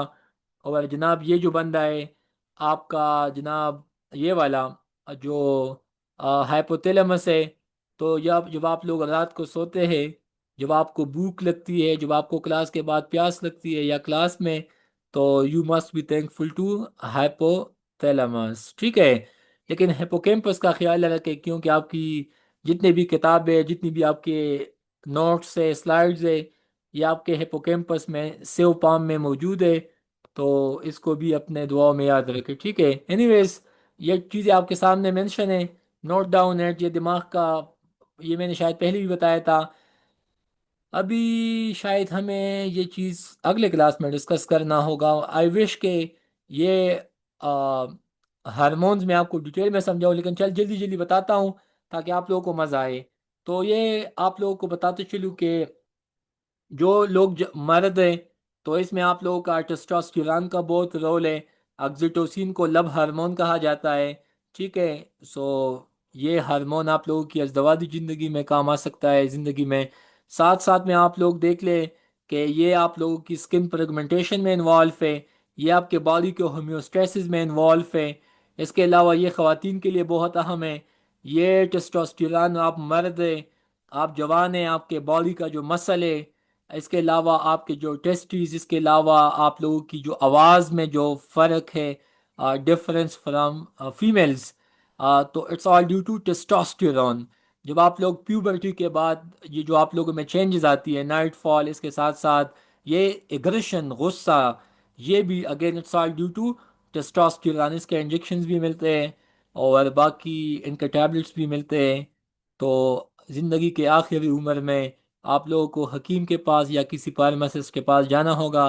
सो they will advise you testosterone tablets and so on. It's a fact, क्योंकि हमारे पास लोग आते हैं मेडिसिन के लिए and so on. Follicle stimulating hormone, तो अगेन मेल में स्पर्म में इन्वॉल्व है। बाकी ग्रोथ हार्मोन आपकी ग्रोथ एंड डेवलपमेंट में इसका मेन रोल है। एडीएच हार्मोन आपकी बीपी को देखता है, जबकि एक्सिटोसिन बाकी इन चीज़ों को, कैल्सिटोनिन बोन्स मास के लिए एंड सो ऑन। इसके बाद आप लोग प्लांट्स हार्मोन्स के हवाले से तो बताया था। इसके अलावा इसमें आप लोग देख ले चीज़ों को, इसके अलावा कार्टिसोल, एल्डोस्टेरोन, ग्लूकोगॉन, इंसुलिन, इनके फंक्शंस आप लोगों के सामने मेंशन है। लेकिन प्रोजेस्टेरॉन को आप लोग लाजमी समझे, इट्स हेल्पफुल इन प्रेगनेंसी, ठीक है, एंड सो ऑन इसमें। तो साथ साथ आप लोग इसको भी देख ले जनाब, बॉडी के 3 टाइप्स ऑफ मसल्स को, उसका भी मैंने आप लोगों को कहा था। इसके अलावा ये वैक्सीन्स के नेम आप लोगों को लाजमी आने चाहिए। BCG vaccine, polio vaccine, DPT, MMR vaccine, measles, mumps and rubella. ये एमसीक्यूज भी आप लोग लाजमी लाजमी देख ले। रेस्पेक्टेड स्टूडेंट्स, ये टाइम बहुत कम है, बट अनफॉर्चुनेटली कल के क्लास में कोशिश यही होगी कि आप लोग चाहे तो आप लोगों को ये बाकी स्लाइड्स भी, क्योंकि हमने क्वालिटी पे फोकस करना है, नॉट इन क्वांटिटी। तो ये बॉटनी कुछ जोलॉजी के चंद एमसीक्यूज है, तो ये स्लाइड कल के लिए। लेकिन इन एमसीक्यूज को आप लोग एक दफ़ा लाजमी देख ले, क्लास में 5 मिनट बाकी है। तो इतना काम अभी भी हमें बाकी है। आ, मतलब टाइम तो लेगा, इतने कम टाइम में तो ये चीज़ें मुश्किल है, ठीक है, लेकिन मेन मेन चीज़ें तो मैंने बता भी दी। बाकी कल के क्लास में इंशाल्लाह I will add some new topics, some new data. तो आप लोग यहाँ पे देख लें, top national MCQs 2024। In next class I will cover 2025 and 2026 MCQs. तो इसमें से चंद एमसीक्यूज आप लोग देख सकते हैं, ये आप लोगों के सामने है। तो इंशाल्लाह when you will look into it, तो आप लोगों को बहुत कुछ समझ में आ जाएगा। ठीक है, आसान है इंशाल्लाह। When I will zoom it, तो when I will explain main MCQs, तो इंशाल्लाह यू विल लर्न। जैसा कि आप लोग इसमें से देख सकते हैं।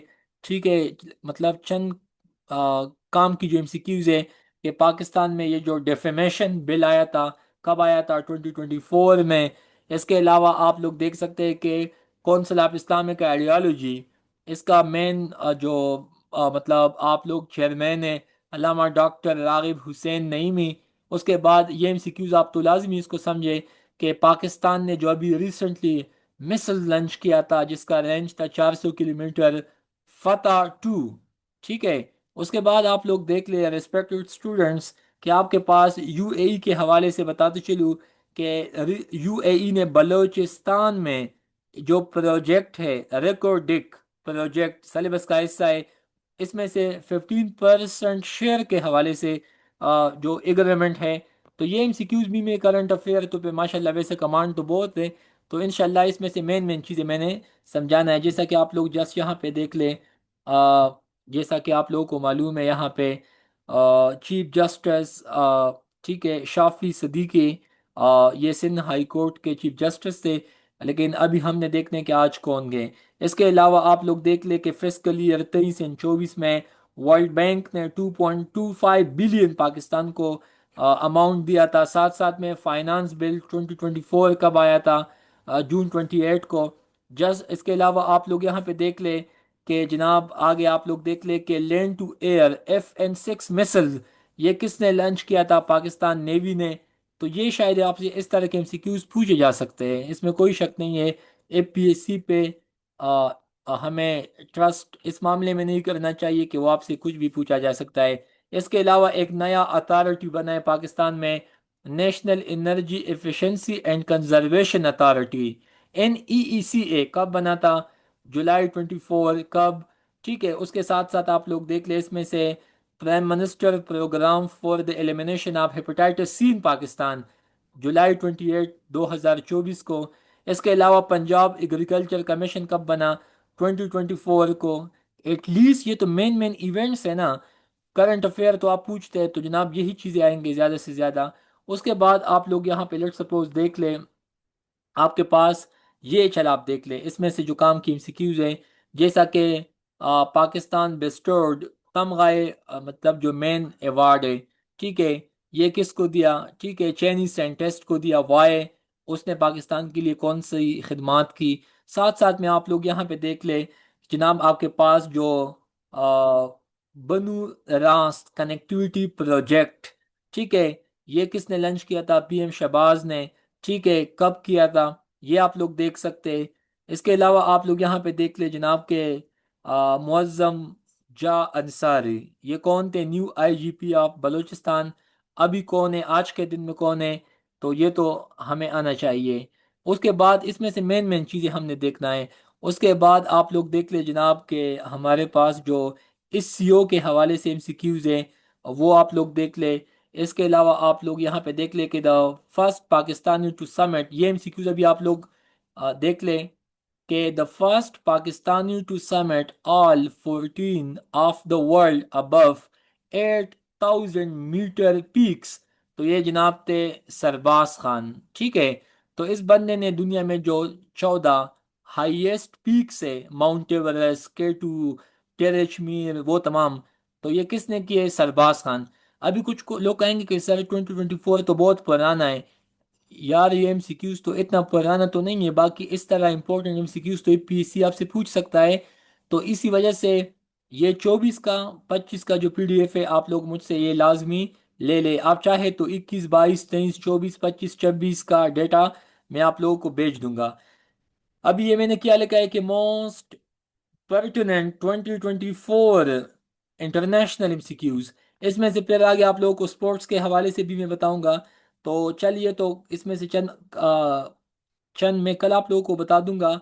और इसके अलावा शायद आ, कल वाला फिर लास्ट क्लास होगा। लेकिन आप लोग एकेडमी वालों को खुद कहे कि आप लोगों को आगे कितने क्लासेस चाहिए। मतलब मैं तो सीधा कहूँगा कि मतलब मैंने तो ये डोमेन्स करा दिए। बाकी इस पे no doubt it's a time taking. लेकिन इतने कम टाइम में भी सब कुछ पॉसिबल नहीं है। तो या तो आप लोगों ने काफ़ी चीज़ों को खुद से देखना होगा, या क्लासेस में इजाफा होना चाहिए, या कुछ डेटा मैं आप लोगों को भेज दूंगा, कुछ आप लोग खुद देख ले, यही हो सकता है। अभी मैं आप लोगों को इसमें से एक एमसीक्यूज बताता हूँ। निकोलस माडोरो, अभी यूएस ने जिन पे ऑपरेशन किया उनको अपने महल से उठाया, आजकल यूएस के कैदोबंद में है। तो वो कौन थे? वेनेजुएला। उसके बाद आप लोग देख ले जनाब के इसमें से बाकी जो एमसीक्यूज है, ठीक है, आप लोग देख सकते हैं कि शेख हसीना वाजिद, इनकी 15 साल की जो हुकूमत थी वो ख़त्म हुई कब? अगस्त 5 2024। आजकल वो इंडिया में उन्होंने पनाह ली है, ठीक है। उसके बाद हमास का जो न्यू लीडर था यहया सिनवार, अभी तो उनको शहीद किया गया है, लेकिन वैसे आप लोग देख ले। इसके अलावा रवांडा के प्रेसिडेंट का नाम किया है पॉल कागम। उसके बाद आप लोग देख ले कि यूनाइटेड स्टेट्स ने आ, मतलब UKSA को रिज्यूम किया वेपन सप्लाई वो एंड सो वन। अभी यूएस ने एंड KSA ने लेटेस्ट एग्रीमेंट भी साइन किए, तो वो भी आप लोग देख ले। वे जैसे ये 24 के MCQs हैं, लेकिन मैंने सबसे ज़्यादा एफर्ट डालना है 25 एंड 26 पे, क्योंकि वो लेटेस्ट है। तो आप लोग देख लें। इसके अलावा ये एक एमसीक्यूज है, क्लारिया शेनबॉम, ये कौन से मुल्क की फर्स्ट वमेन प्रेसिडेंट है, तो आप लोग देख सकते हैं। उसके साथ साथ आप लोग देखते हैं जनाब के हमारे पास जो नेक्स्ट है, ठीक है, शाइगिरो इसिहाबा बिकेम द PM ऑफ, ठीक है। तो ये आप लोगों को पता होना चाहिए कि ये मेन मेन एमसीक्यूज है। टेल अवीव इसराइल का मेन हब है, मेन कैपिटल है। तो वो आप लोग देख ले, चूँकि US इसराइल का 2024 में भी मसला बना था, तो वो भी आप लोग लाजमी देख ले। ग्लोबल वाटर रिसोर्सेज रिपोर्ट, ये कौन पब्लिश करता है एनुअली, ये भी आप लोग देख लें, ठीक है। तो इस तरह के एमसीक्यूज के चांसेस है कि वो आपसे पूछ ले। स्पोर्ट्स में से मैंने आप लोगों को बताना है, ठीक है। चंद एमसीक्यूज ऐसे हैं जो कि आ सकते हैं, जैसा कि पाकिस्तान स्पोर्ट्स बोर्ड का सदर कौन है, PCB का चेयरमैन कौन है। इसके साथ साथ आप लोग हॉकी फेडरेशन का सदर कौन है, पाकिस्तान स्क्वाश फेडरेशन का सदर कौन है। ऐसे MCQs there is ample possibility कि वो एग्जाम में से आपसे पूछ लें। तो चल, आज के लिए जितना हो सकता था वो मैंने आप लोगों को एक्सप्लेन किया। Again I would say best of luck, and any question so you can ask any time. मैं एकेडमी पे आज भी आया था, कल भी गया था, कल भी आऊँगा। तो आप लोगों को हेल्प चाहिए, you can even meet in academy. But class में आप लोगों को मैं यूँ कहूँगा कि जो सजेशन आप लोग दे सकते हैं, वेलकम। बाकी कुछ लोग कहते कि सर हम सवालात पूछेंगे, तो मैं कहूँगा कि इतने कम टाइम में एकेडमी वालों के साइड से मेरे ख्याल में 4 to 5 क्लासेस में इन 3 सब्जेक्ट्स को I have to wind up. तो MCQs में तो कोई कंसेप्ट नहीं होता, रट्टा लगाना होता है, you have to make association. बस यही ही हो सकता है। लेकिन from my side most welcome, and I will share this data to no admin. बाकी आप लोगों को खुद भी कुछ पूछना हो, so again most welcome. At the end उम्मीद है कि आप लोगों को इनसे कुछ सीखने को मिला होगा। लेट मी सी कि आप लोगों ने किया भेजा है मुझे। ओके। अच्छा, आप लोग मुझे बताएं, आप लोगों को कुछ सीखने को मिला? जी। आप लोग सेटिस्फाइड है, काइंडली बता दें। Is it enough?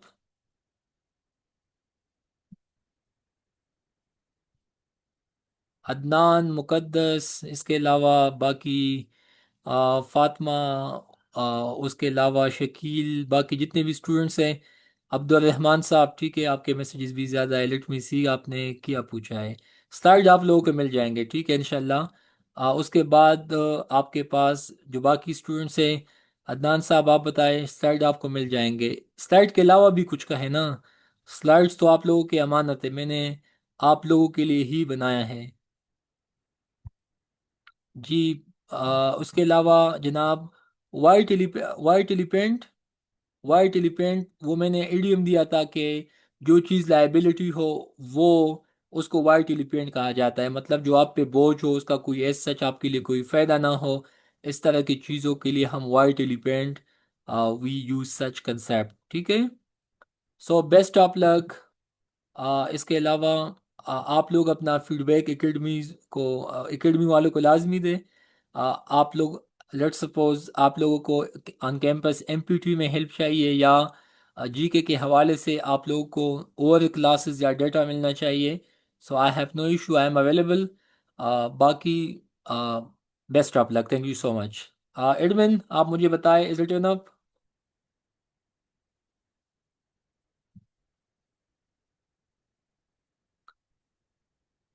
Okay, thank you so much. मैंने इस लेक्चर को रिकॉर्ड किया हुआ है। जिन स्टूडेंट्स ने लेट ज्वाइन किया या जिनसे दरमियान में शायद नेट की वजह से आप लोगों को कोई दिक्कत या कोई इशू पेश आया हो, so you can watch it again.